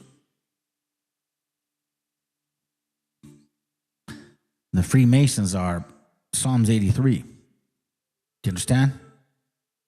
It says the elite priesthood was divided in 3 grades corresponding to the grade of entered apprentice, fellow craft, master mason. In large hierarchy, each grade represented a certain degree of initiation into the gnosis, with a clear image of Masonic ritual in mind. List claimed that each grade of the ancient priesthood had its own particular sign and grips and passwords. A novice spent 7 years learning the Edda and the elementary theosophy before proceeding to the grade of brother. At this stage in his training, he traveled to other Armanist centers in order to gain working experience as a priest, governor, and educator. After 7 years in his grade, a suitable qualified brother might proceed to the grade of master as a full initiate. He was then privy to the ultimate secrets of Gnosis, meaning Lucifer is who their god is, which could not be communicated by language. List characterized these secrets by such occult formulate as the lost master word, the unutterable name of God, and the philosopher's stone, cooled from Masonic, Kabbalistic, and alchemical lore of the 18th century, or the swastika, right? So remember, keep in mind that you can't have Freemasonry without the Talmud. You see what I mean? You cannot have Freemasonry without the Talmud. His own Gothic motto formed by these vows, Freemasonry thus provided List with a model for an hierarchical priesthood whose power derived from initiation. My friends, it can't get any fucking deeper than this shit here. The story of this mystification can be properly understood only in relation to the growth of the irrationalism in the mid-18th century. This trend was partly a reaction to the practical reforming attitude of Enlightenment absolute prince in Germany, which appeared to interfere with the traditional legend privilege, ecclesiastical immunities, or popular prejudice. Okay, let me see. There was a reason why I highlighted this. So maybe it was just for me. I'll read it here on the bottom. It says these groups were responsible for a revival of interest in the arcane material of alchemy, Rosicrucianism, and Freemasonry. These reformations was to be achieved through the union of Protestantism with magic, alchemy, and Kabbalism. Let me read it from the top. The origins of Rosicrucianism lie in the beginnings of the 17th century when two anonymous Rosicrucians manifestos and the related Christmas whatever of Joan Valentin Andrade, 1586 through 1654, was printed. It says these manifestos announced the existence of a secret brotherhood, which desired a universal and general reformation of the whole wide world. You see this? You understand now what we're dealing with? You understand now why they want to take control of the whole wide world. The brotherhood was putatively founded by Christian Rosenkreuz, a German mystic who was supposed to have lived from 1378 to 1884. This reformation was achieved through the union of Protestantism with magic. You see this? White Anglo-Saxons, you are not worshippers of so-called the Messiah. You are worshippers of your own demons. Klaus Epstein. What a coincidence, right? Epstein. What a coincidence. Now, this is where it gets interesting because it talks about the Kabbalistic tree. That's called the Sephiroth. You see this? Germans knew this. Theodor Roos, who had founded in 1902 irregular Masonic and Rosicrucian lodges in Germany with the authority of William Westcott. Klaus was a Jew, by the way.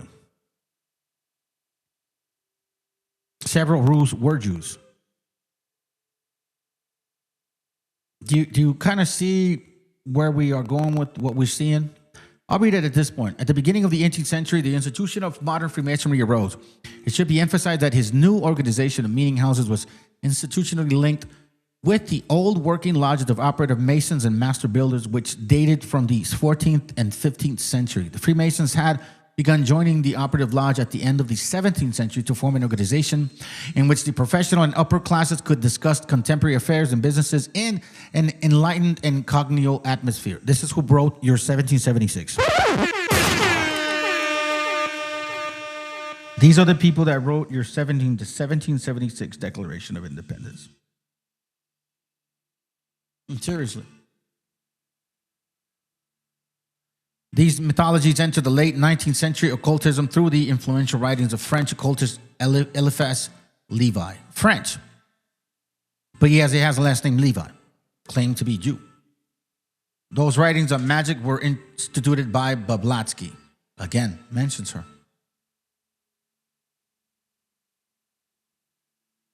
White supremacy has everything to do with Luciferian teachings. Do you understand that?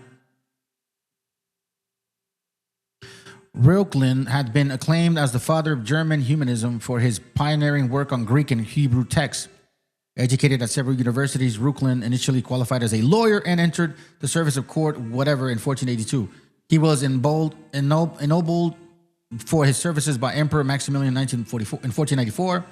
During a visit to Italy, Reuchlin had met Pico de Della Mirandola, yada, yada, yada. You see what it is. But hold on. He was convinced that the philosophy of Plato had its origin in the Jewish mystical book of the Kabbalah.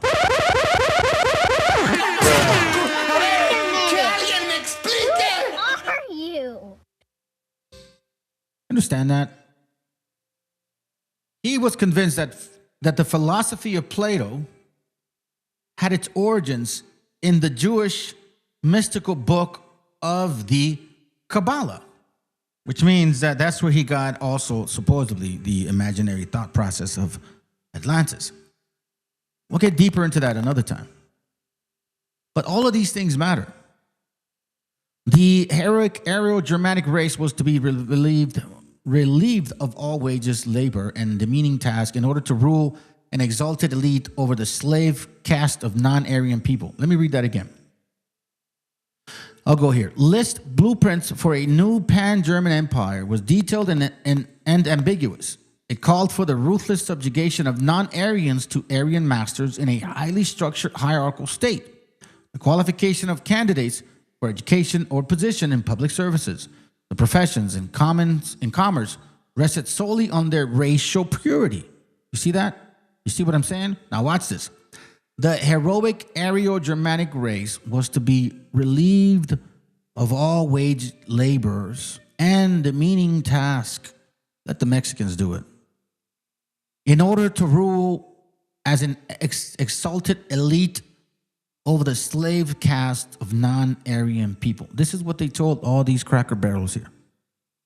They told all you stupid white people, right, that claim to be so superior, they made you believe this shit. They really made you believe it.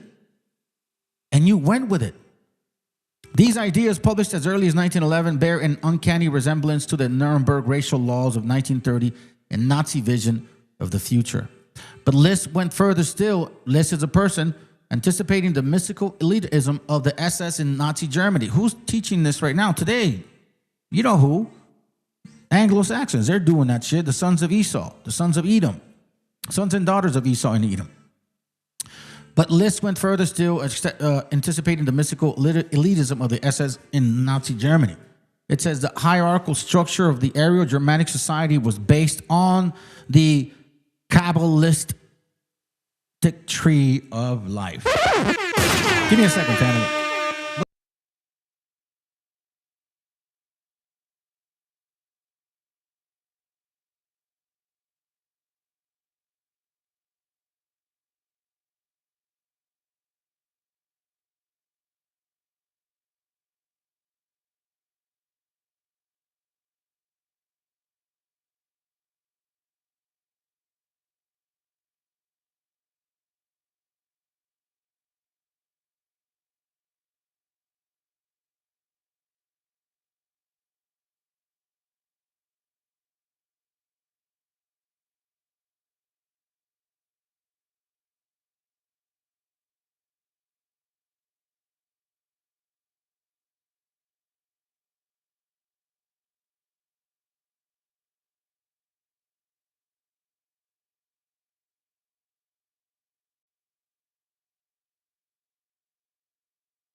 A second, family. I have to help my son real quick. Hold on, all right? Just be a minute.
My bad. I had to take care of something real quick.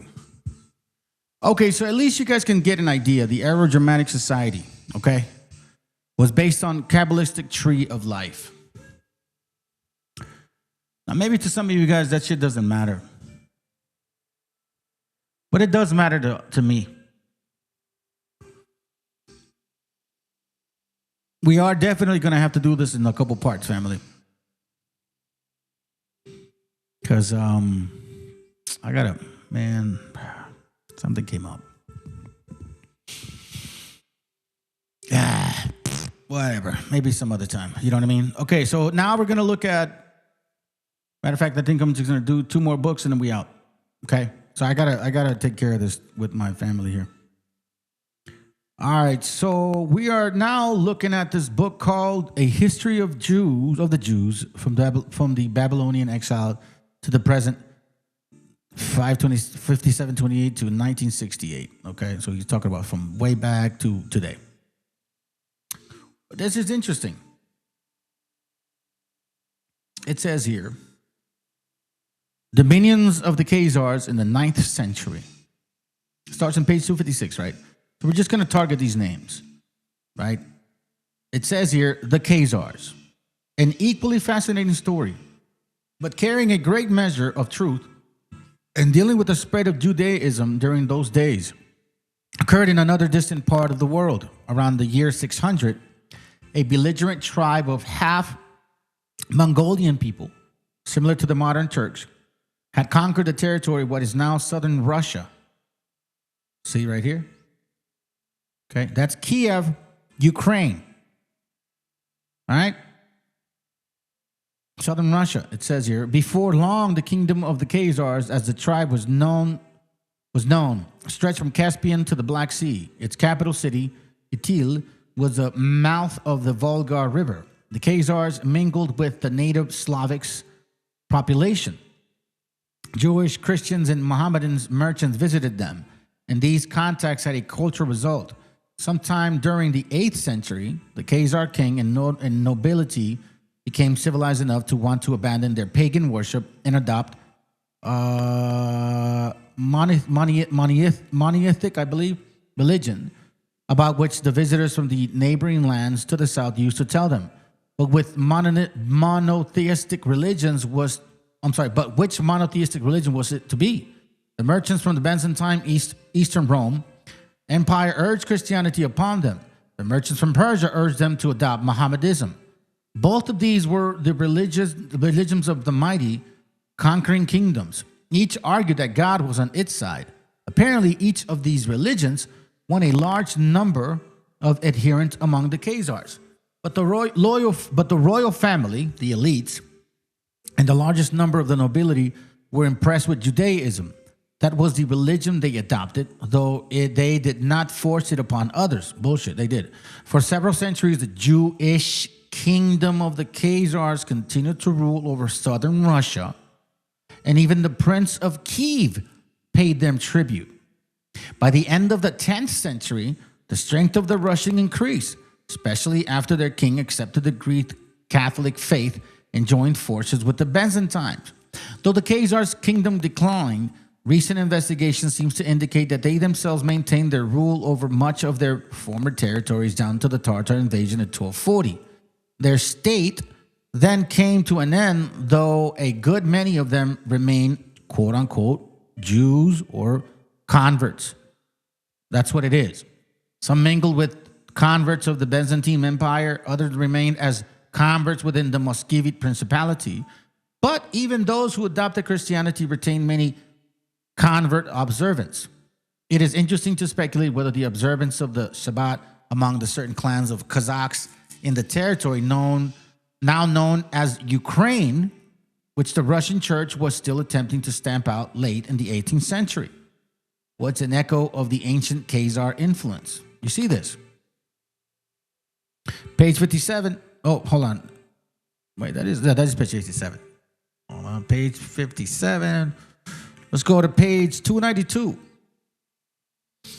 It says here that, hold on. Now, this is a conversation between them. I want to show you that in another book. Let's see real quick here. Let's see. Judah HaLevi, a philosopher, Judah HaLevi, was another example of a poet who was also a philosopher. He named his book the Kuzari after the Khazars, for he used the story of their conversion to Judaism as a thread on which to hang his discussion of the merits of Judaism, Mohammedanism, and Christianity. These are the same religions that are about fighting with each other, right? He introduced his book by giving each religion a spokesman who defended it against the criticism of the other two. The Khazar king and his court acting as judge. Naturally, it is the spokesman for Judaism who gets the best of the argument and finally wins Khazar king over to the Jewish faith. You see this? They even wrote it themselves. They even wrote it themselves. This is nothing new under the sun. Nothing new under the sun. The Khazars. This was the time when the Khazars entered upon the scene. They had already been mentioned several occasions, so the story of their conversion need not be repeated here, except the emphasis that at first only the royal family and many of the upper class adopted the Jewish faith. In time, Judaism no doubt spread among the Khazar population. But there were Christians and pagans among them to the end, for their government believed in religious tolerance. When the Khazar kingdom was defeated by the Muscovite Russians, many Jews among them, remember converts, joined such others as had already penetrated Russia. Kiev especially profited from their migration, from this migration, remaining the most prosperous and progressive Russian town down to the 13th century. Vague reference to converts whose native language was Russian and who read their Bible in Russian are to be found in the Respona of the rabbis in Germany in the 12th and 13th century. Whether these were the descendants of Khazars or the Crimean converts, it is impossible to say. Probably they were a mixture of both, nor does it make any difference except to those who are more interested in fanciful theories of race than in matters of religion and humanity. You see this right I'm saying? You see how you guys became these so-called self-proclaimed Jews? All of a sudden now you want to kick out people that supposedly don't belong there, yet you don't belong there either. You don't belong there.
Dispensa. No sound. Well, either way, it wasn't reading nothing anyways. It's just showing Khazars right here. Okay. By the way, this book is called The Lost Tribes of Myth, Suggestions Towards Rewriting Hebrew History.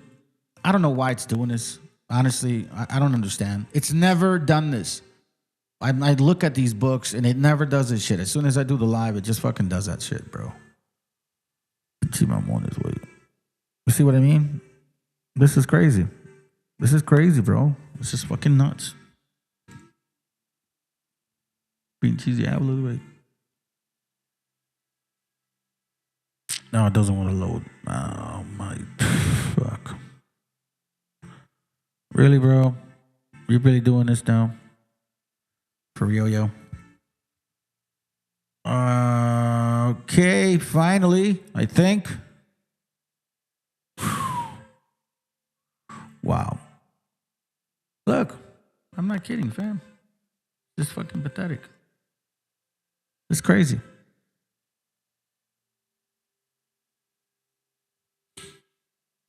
This is fucking crazy. Anyways, all right, look, this was the last one. What's it? Almost 2 hours. This was the last one, so it doesn't seem to work now. All right, so we're going to try one more time. If not, I mean, this is it. I'm going to have to break this down in 2-3 classes, okay? 2-3 classes. At least. All right, so it's working finally.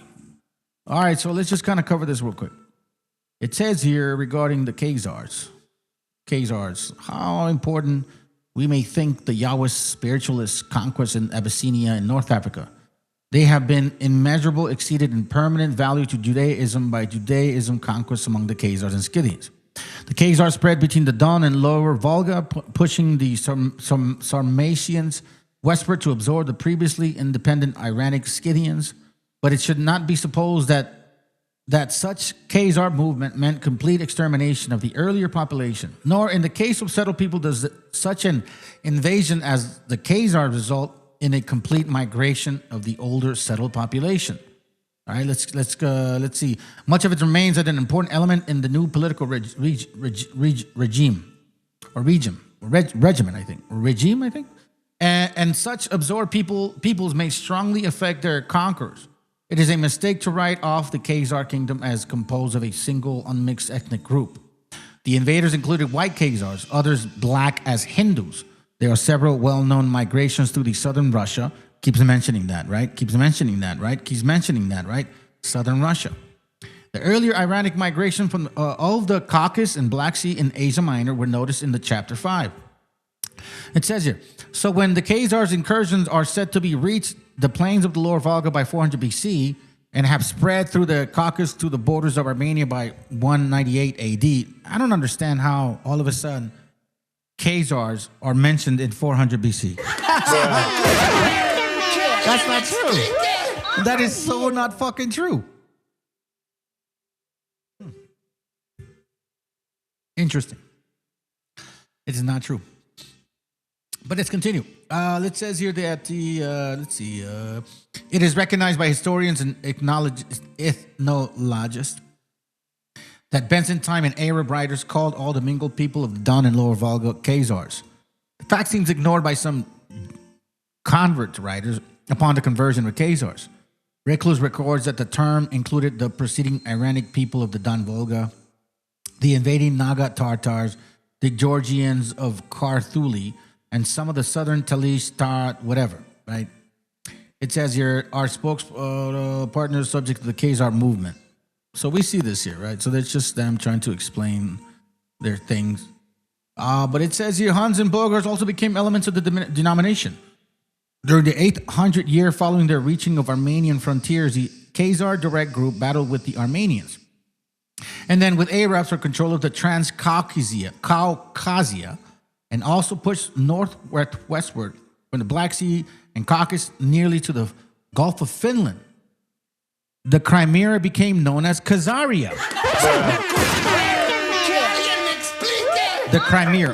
Where is Crimea? Where is Crimea?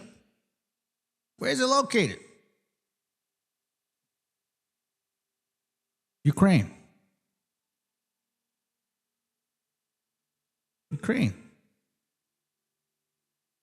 You see this? This is Russia. Ukraine. You see this? Now you understand how these people mingle with these people here, mingle with those people there, mingle with Polish there, Germans. You see this? Hungary, Slovenia, Austria. That's where the fucking main Nazi came from. Adolf Hitler was born in Austria. He wasn't born in Germany. All these people, Croatia, all of that shit, they're all, for the most part, Christians or Judaic. You see what I mean? Christians or Judaic. Let's see. The question of the historic conversion of certain rulers of the Khazar Empire in Russia about 679 AD, more than 1,000 years after the Khazars began to appear in the Lower Volga, is then primarily a question of the spread of earlier Yahwism or later Judaism among the numerous early ethnic groups around the Black Sea and among the earlier Khazars.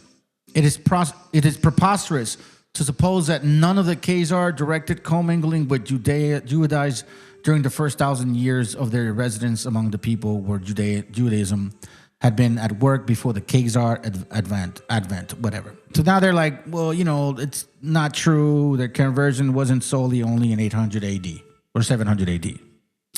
Though the Khazar ruling class was driven from Russia in 8,000 years ago, many different ethnic elements remain commingled in the present Judaism of Western and Southern Russia and Poland. In a vast numerical preponderance, amounting to the 3/4 of ecumenical Judaism, compels the inquiry. Were these names numerous ethnic elements in South Russia in pre-Khazar times? And how early, by what routes did Judaism reach those people who in later times proselytized the Khazar rulers? You see? So supposedly that didn't really happen, I guess. That's why they try to say 400 BC.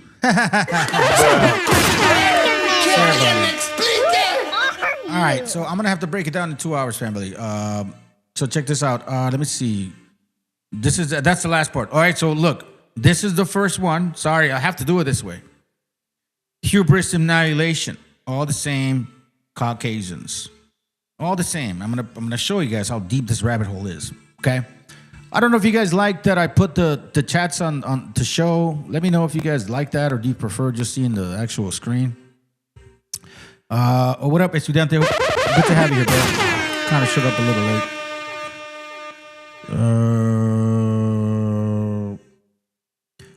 Golf shoot. Good to have you here, bro. I do appreciate you, but you're not gonna get a good answer. What's this video about? Brother said hubris and annihilation. What does that mean?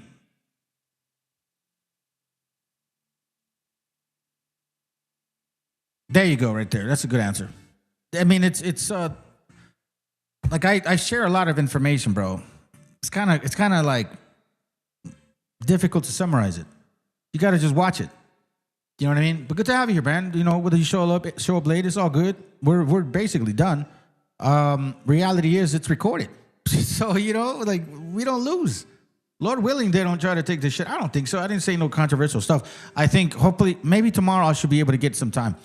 I'm going to try to keep these classes as close as they can together so you guys can see part 1, part 2, and possibly part 3. I may just do part 2 and extend it to another hour, 3 hours, okay? But again, we are one. Shit, man, we got another 1, 2, 3, 4, 5, 6, 7, 8, 9, 10, 11, 12. We got another 12 books to show and some videos. Yeah, I know, man. But you know, let me not leave you with nothing. I think this is important to kind of determine this shit. We're gonna end it with this video. I'll give you guys that. Nah, you know, this is kind of long. Let me do this another day. Give me a second. You know what? Hold on. Let me take this out. I don't need that video no more. Let's see this one.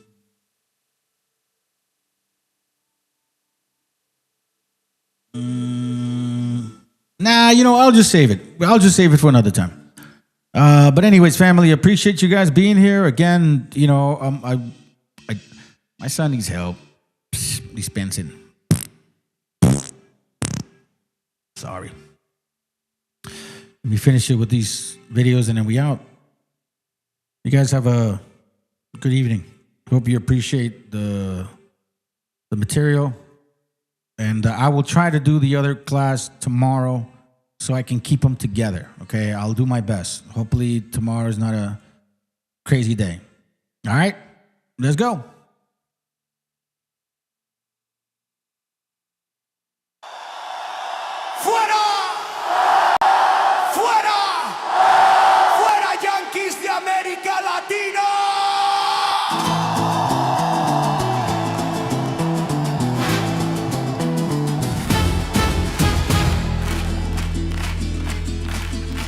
Llegaron con promesas y banderas de libertad, dejaron sangre, deuda y una falsa paz. Hablan de democracia desde un trono de acero, pero nuestras calles conocen su verdadero imperio. Robaron tierras paz, nombre, sueños y pan. Con dictadores firmaron la seguridad. Desde el norte mandan órdenes al sur, pero este pueblo ya perdió el miedo y alzó la luz. No somos patio trasero, no somos colonia más. La historia se escribe en fuego y hoy la vamos a cambiar. Fuera yanquis de América Latina. Esta tierra no se vende, se camina. Fuera yanquis de América Latina. Nuestra voz no se silencia ni se inclina. Fuera, fuera, fuera. América Latina no se domina.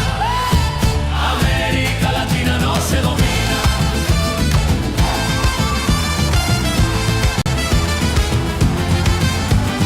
Países militares sobre pueblos sin voz. Corporaciones mandando más que Dios. Llaman ayuda al saqueo legal, pero la dignidad no la pueden comprar. Desde el río Bravo hasta la Patagonia, un mismo grito rompe la hegemonía. Indígena, obrero, estudiante y canción. Somos millones latiendo en revolución. No somos su negocio, no somos su botín. Aquí manda la memoria de los que lucharon hasta el fin. Fuera yanquis de América Latina. Ni bloqueos ni balas nos arrodillan.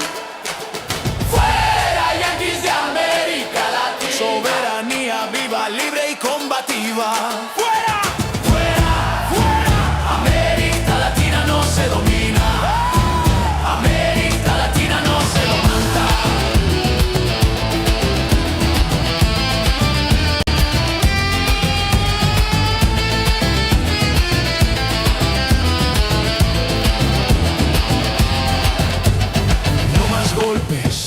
No más mentiras, no más imperios sobre nuestras vidas.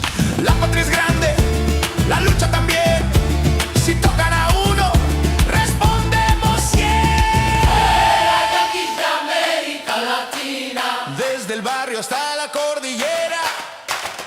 Fuera yanquis de América Latina. Este continente ya decidió su bandera.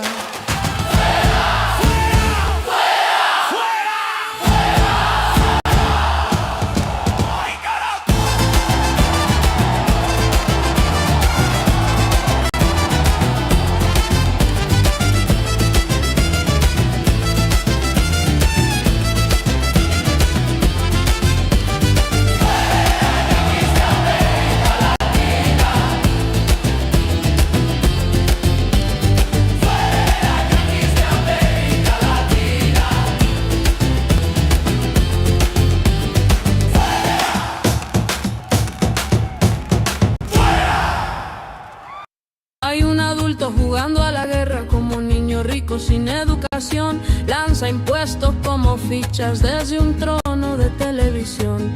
Nunca pisa la tierra que quema, nunca paga su destrucción. Manda bombas por berrinche y le llaman decisión. No es carácter, es violencia, no es poder, es corrupción.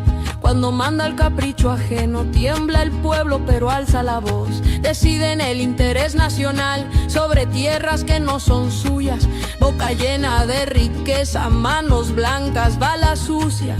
El muerto siempre es el pobre, el botín no cambia de dueño. 20 años de invasiones, repiten el mismo cuento. Prometieron libertad, llegaron con ocupación. Se llevaron el futuro y dejaron desolación.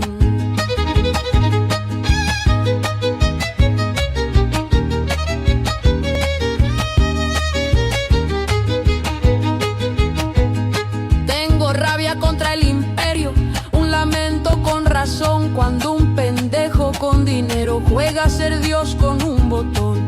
No hay guerra que sea juego, no hay misil que dé razón. Solo madres enterrando lo que el rico no lloró. Por Venezuela alzó el grito, no la uses de distracción. Que decida su camino, sin bloqueo ni invasión. Que no no repitan el cuento de salvar con ocupación. Ya sabemos cómo acaba con pobreza y represión. Que se escuche desde el cerro, desde el barrio y el solar. Los pueblos no son juguetes de quien no sabe mandar.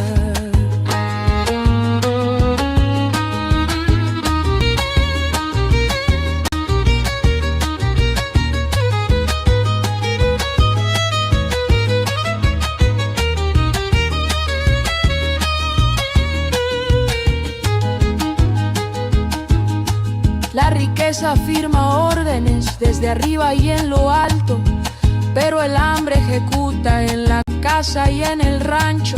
Se reparten los mapas como herencia del patrón, y el mundo paga el berrinche del mimado con cañón. Detengan al niño rico, no con balas, con prisión. La arrogancia se detiene cuando el pueblo alza la voz.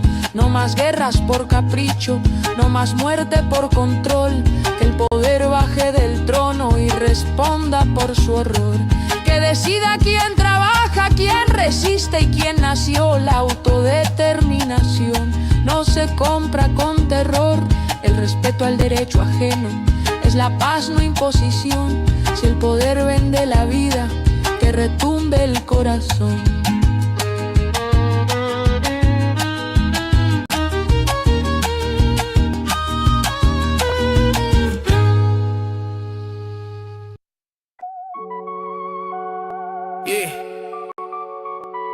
Nos llaman indios.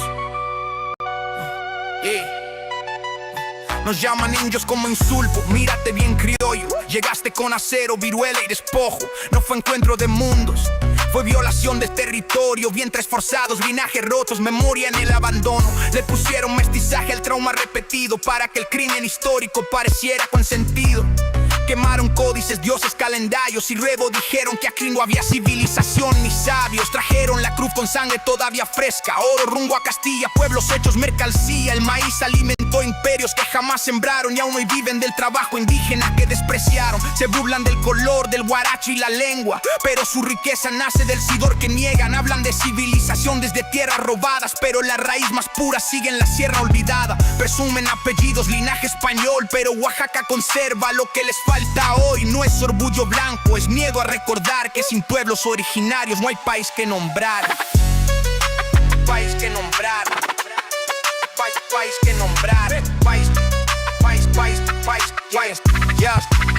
México no nació en 1521, ni en un palacio. Ya había ley, ciencia, escritura, observando el espacio. Olmeca, maya, zapoteca, mixteca, no eran tribus perdidas, eran naciones complejas. Pero el Estado aprendió a borrar con discurso, todos mestizos para tapar el genocidio en curso. Te enseñaron a odiar tu piel y tu acento, a reírte del abuelo para encajar en el centro. Te dijeron, si vives en ciudad ya no eres indígena, como si el concreto borrara la sangre que sigue viva. Mestizo no significa ablesia ni negación, significa herida viva sin reparación. Se llaman blancos en un país de maíz, aspiran a Europa mientras niegan su raíz. Hablan de pureza con la boca manchada, pero la continuidad genética vive en la comunidad marginada. No es atraso defender la tierra y el agua, atraso es repetir el mito que la élite propaga. La élite propaga. La élite propaga. Nahuaciren vivos aunque los borren del mapa. Purépecha resisten aunque el Estado les ataca. Potunarcas o comires más aguas de piel, aunque los llamen invasores en su propio Edén. Rara morir corriendo mientras les quitan la sierra. Yaquis masacrados por defender la tierra. Que soxiles, celdanes, choles y soques, criminalizados por no vender sus montes. Mixes y triquis perseguidos por existir. Guerrero y Chiapas sangrando sin fin. Y un tiesa sistemática, sin cámaras ni ruido. Primero matan la lengua, luego al individuo. Escuelas ya castigan hablar la raíz. Medios que pintan al indígena como gris. Indígena pobre, sospechoso automático. Así funciona el racismo estructural y mediático. Le roban el nombre, el río y la historia, y luego exigen silencio, olviden memoria selectoria.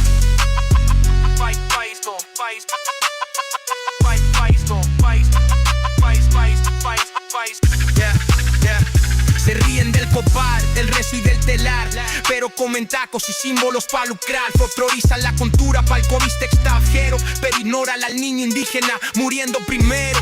Celebran pirámides, niegan a la gente. Aman la piedra muerta, odian al viviente. Usan Día de Muertos con marca nacional, pero desaparecen vivos sin escándalo oficial. Hablan de vida con memoria mutilada, una patria levantada sobre sangre legada. Ser indígena no es disfraz ni museo, es presente vivo aunque les quena el espejo. La piel morena no es error ni retraso, es código antiguo sosteniendo el espacio. No me hablen de unidad sin justicia real, no hay nación sin verdad, sin escucha. México, deja de huir de ti. No eres Europa aunque lo repitas 1000 veces así. Tu raíz es maíz, obsidiana y barro, no apellido importado ni linaje prestado. Deja de odiar al espejo que te formó, al indígena vivo dentro de tu voz. Mestizo no es blanqueamiento ni traición, es aceptar la herida y sanar la nación. Mientras el sistema borra, el pueblo recuerda. La sangre no se borra aunque la niegues entera. No somos atraso, somos continuidad. Para esos hispanistas que venden la tierra y la historia, que besan la mano blanca y le llaman memoria. Cambian maíz por corona, raíz por apellido. Se dicen herederos del que siempre fue invasivo. Son traidores conscientes o el reflejo del colonizador. La misma voz del imperio hablando desde el interior. Defienden al colono, atacan al sobreviviente. Blanquean la conquista para no verse en la gente. No es amor a España, es desprecio a lo propio. Es negarse en el espejo y rezarle al odio.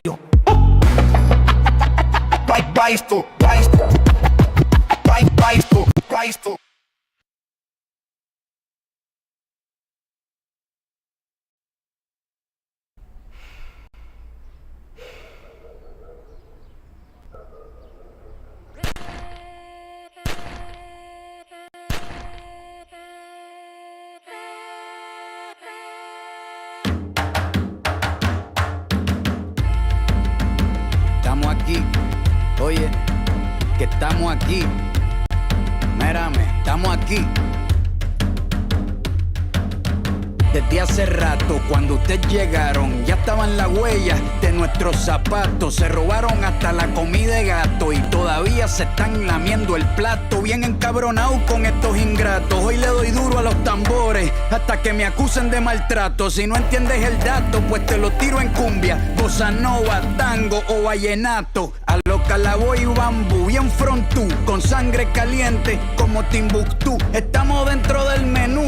Tupac se llama Tupac por Tupac Amaru del Perú. América no es solo USA, papá. Esto es desde Tierra del Fuego hasta Canadá. Hay que ser bien bruto, bien hueco. Es como decir que África es solo Marruecos. Estos canallas se les olvidó que el calendario que usan se lo inventaron los mayas con la Valdivia precolombina. Desde hace tiempo, este continente camina, pero ni con toda la marina pueden sacar de la vitrina la peste campesina. Esto va para el capataz de la empresa. El machete no es solo para cortar caña, también es para cortar cabeza. Aquí estamos, siempre estamos, no nos fuimos, no nos vamos.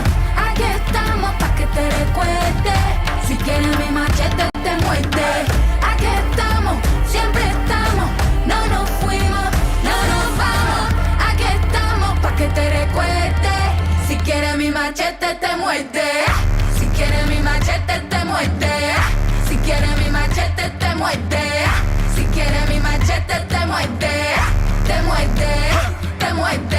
Los paramilitares, las guerrillas, los hijos del conflicto, las pandillas, las listas negras, los falsos positivos, los periodistas asesinados, los desaparecidos, los narcogobiernos, todos los que robaron, los que se manifiestan y los que se olvidaron, las persecuciones, los golpes de estado, el país en quiebra, los exiliados, el peso devaluado, el tráfico de droga, los carteles, las invasiones, los emigrantes sin papeles, 5 presidentes en 11 días, disparo a quemarropa por parte de la policía, más de 100 años de tortura, la nova trova cantando en plena dictadura. Somos la sangre que sopla la presión atmosférica. Gambino, mi hermano, esto sí es América.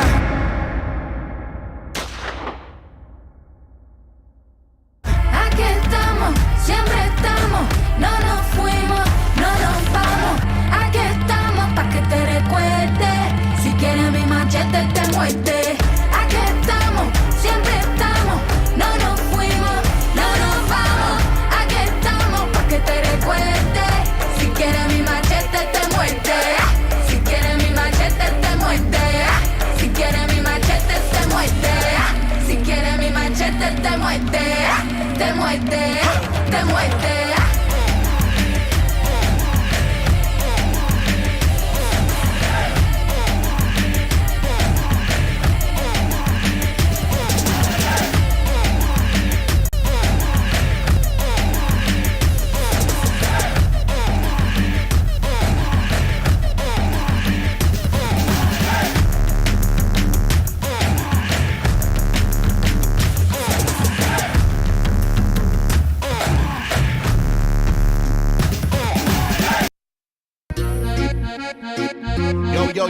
Yo, las líneas que parten el mundo. Yo, el meridiano. Que sepa el mundo que soy de orgullo moreno. Ande donde ande, no olvido de dónde vengo. Traigo la sangre de un indio todoterreno. En fuego como un 10 son los pies de Cuauhtémoc. Que sepa el mundo que soy de orgullo moreno.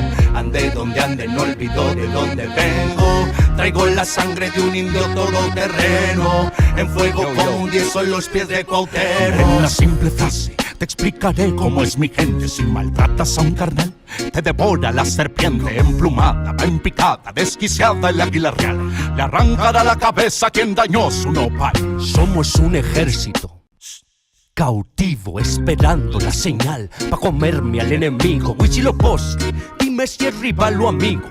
Que del ejército mexica tus guerreros siguen vivos. Soy un monstruo con la pluma, mis rimas envenenadas. Hoy me llaman Quetzalcóatl, soy la serpiente emplumada. Dueño de la tempestad y del tempo está muy claro. Un diluvio de verdad, en la instrumental soy Tlaloc. Certero en mi disparo, y Luis Caminos, el flechador del cielo. Pero con rimas, cultura de mi tierra que nunca se acaba, con águilas y estrellas que vuelan desde la nave. Que sepa el mundo que soy de orgullo moreno. Ande donde ande, no olvido de dónde vengo. Traigo la sangre de un indio todoterreno. En fuego como un 10 son los pies de Cuauhtémoc. Que sepa el mundo que soy de orgullo moreno. Ande donde ande, no olvido de dónde vengo. Traigo la sangre de un indio todoterreno. En fuego como un 10 son los pies de Cuauhtémoc. Como aquí, bro, te juro no existen dos. Si voy a creer en alguien, solo va a ser en mi Dios. Yo me encomiendo a mi madre, que me cuida y me protege entre sierras. Amor de tonas y claro, sí, amor de mi madre tierra. El que nunca falla, el de sangre maya. El que va dejando huellas al que buscan y no hallan. El que da la talla, el que triunfa y calla. Al que copian y se basan, soy el calendario maya. Que sepa el mundo que soy de orgullo moreno.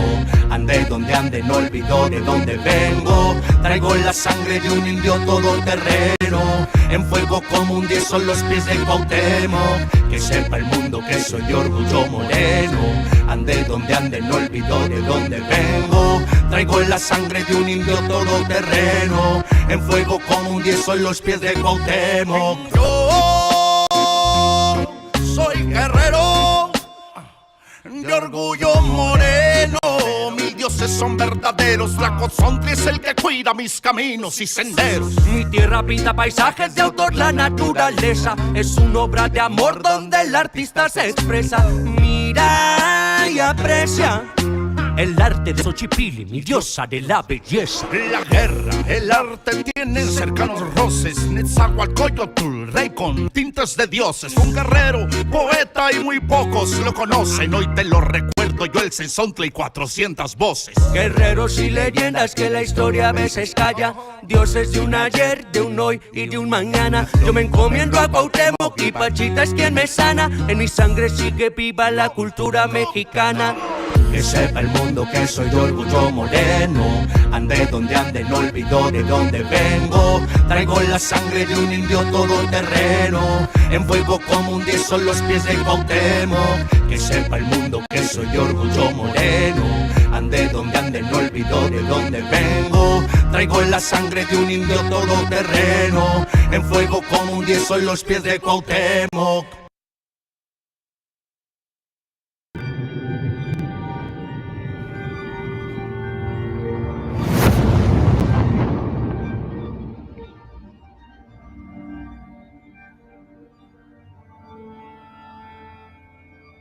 Ical, hijo, abre los ojos.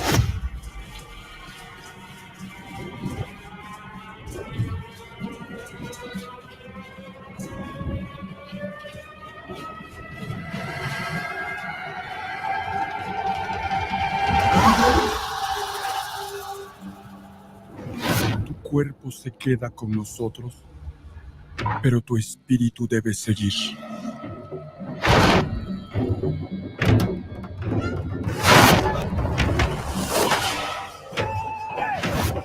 Busca la luz. Aléjate de las sombras. Deja que nuestro dolor sea tu fuerza. Desde aquí iluminamos tu camino.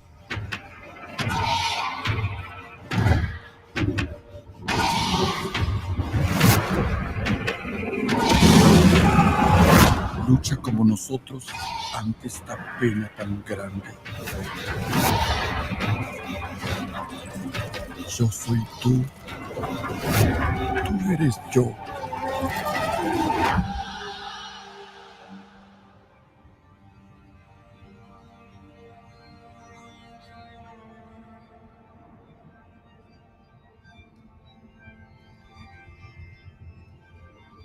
La muerte que hoy nos separa, mañana volverá a unirnos. Eres libre, hijo.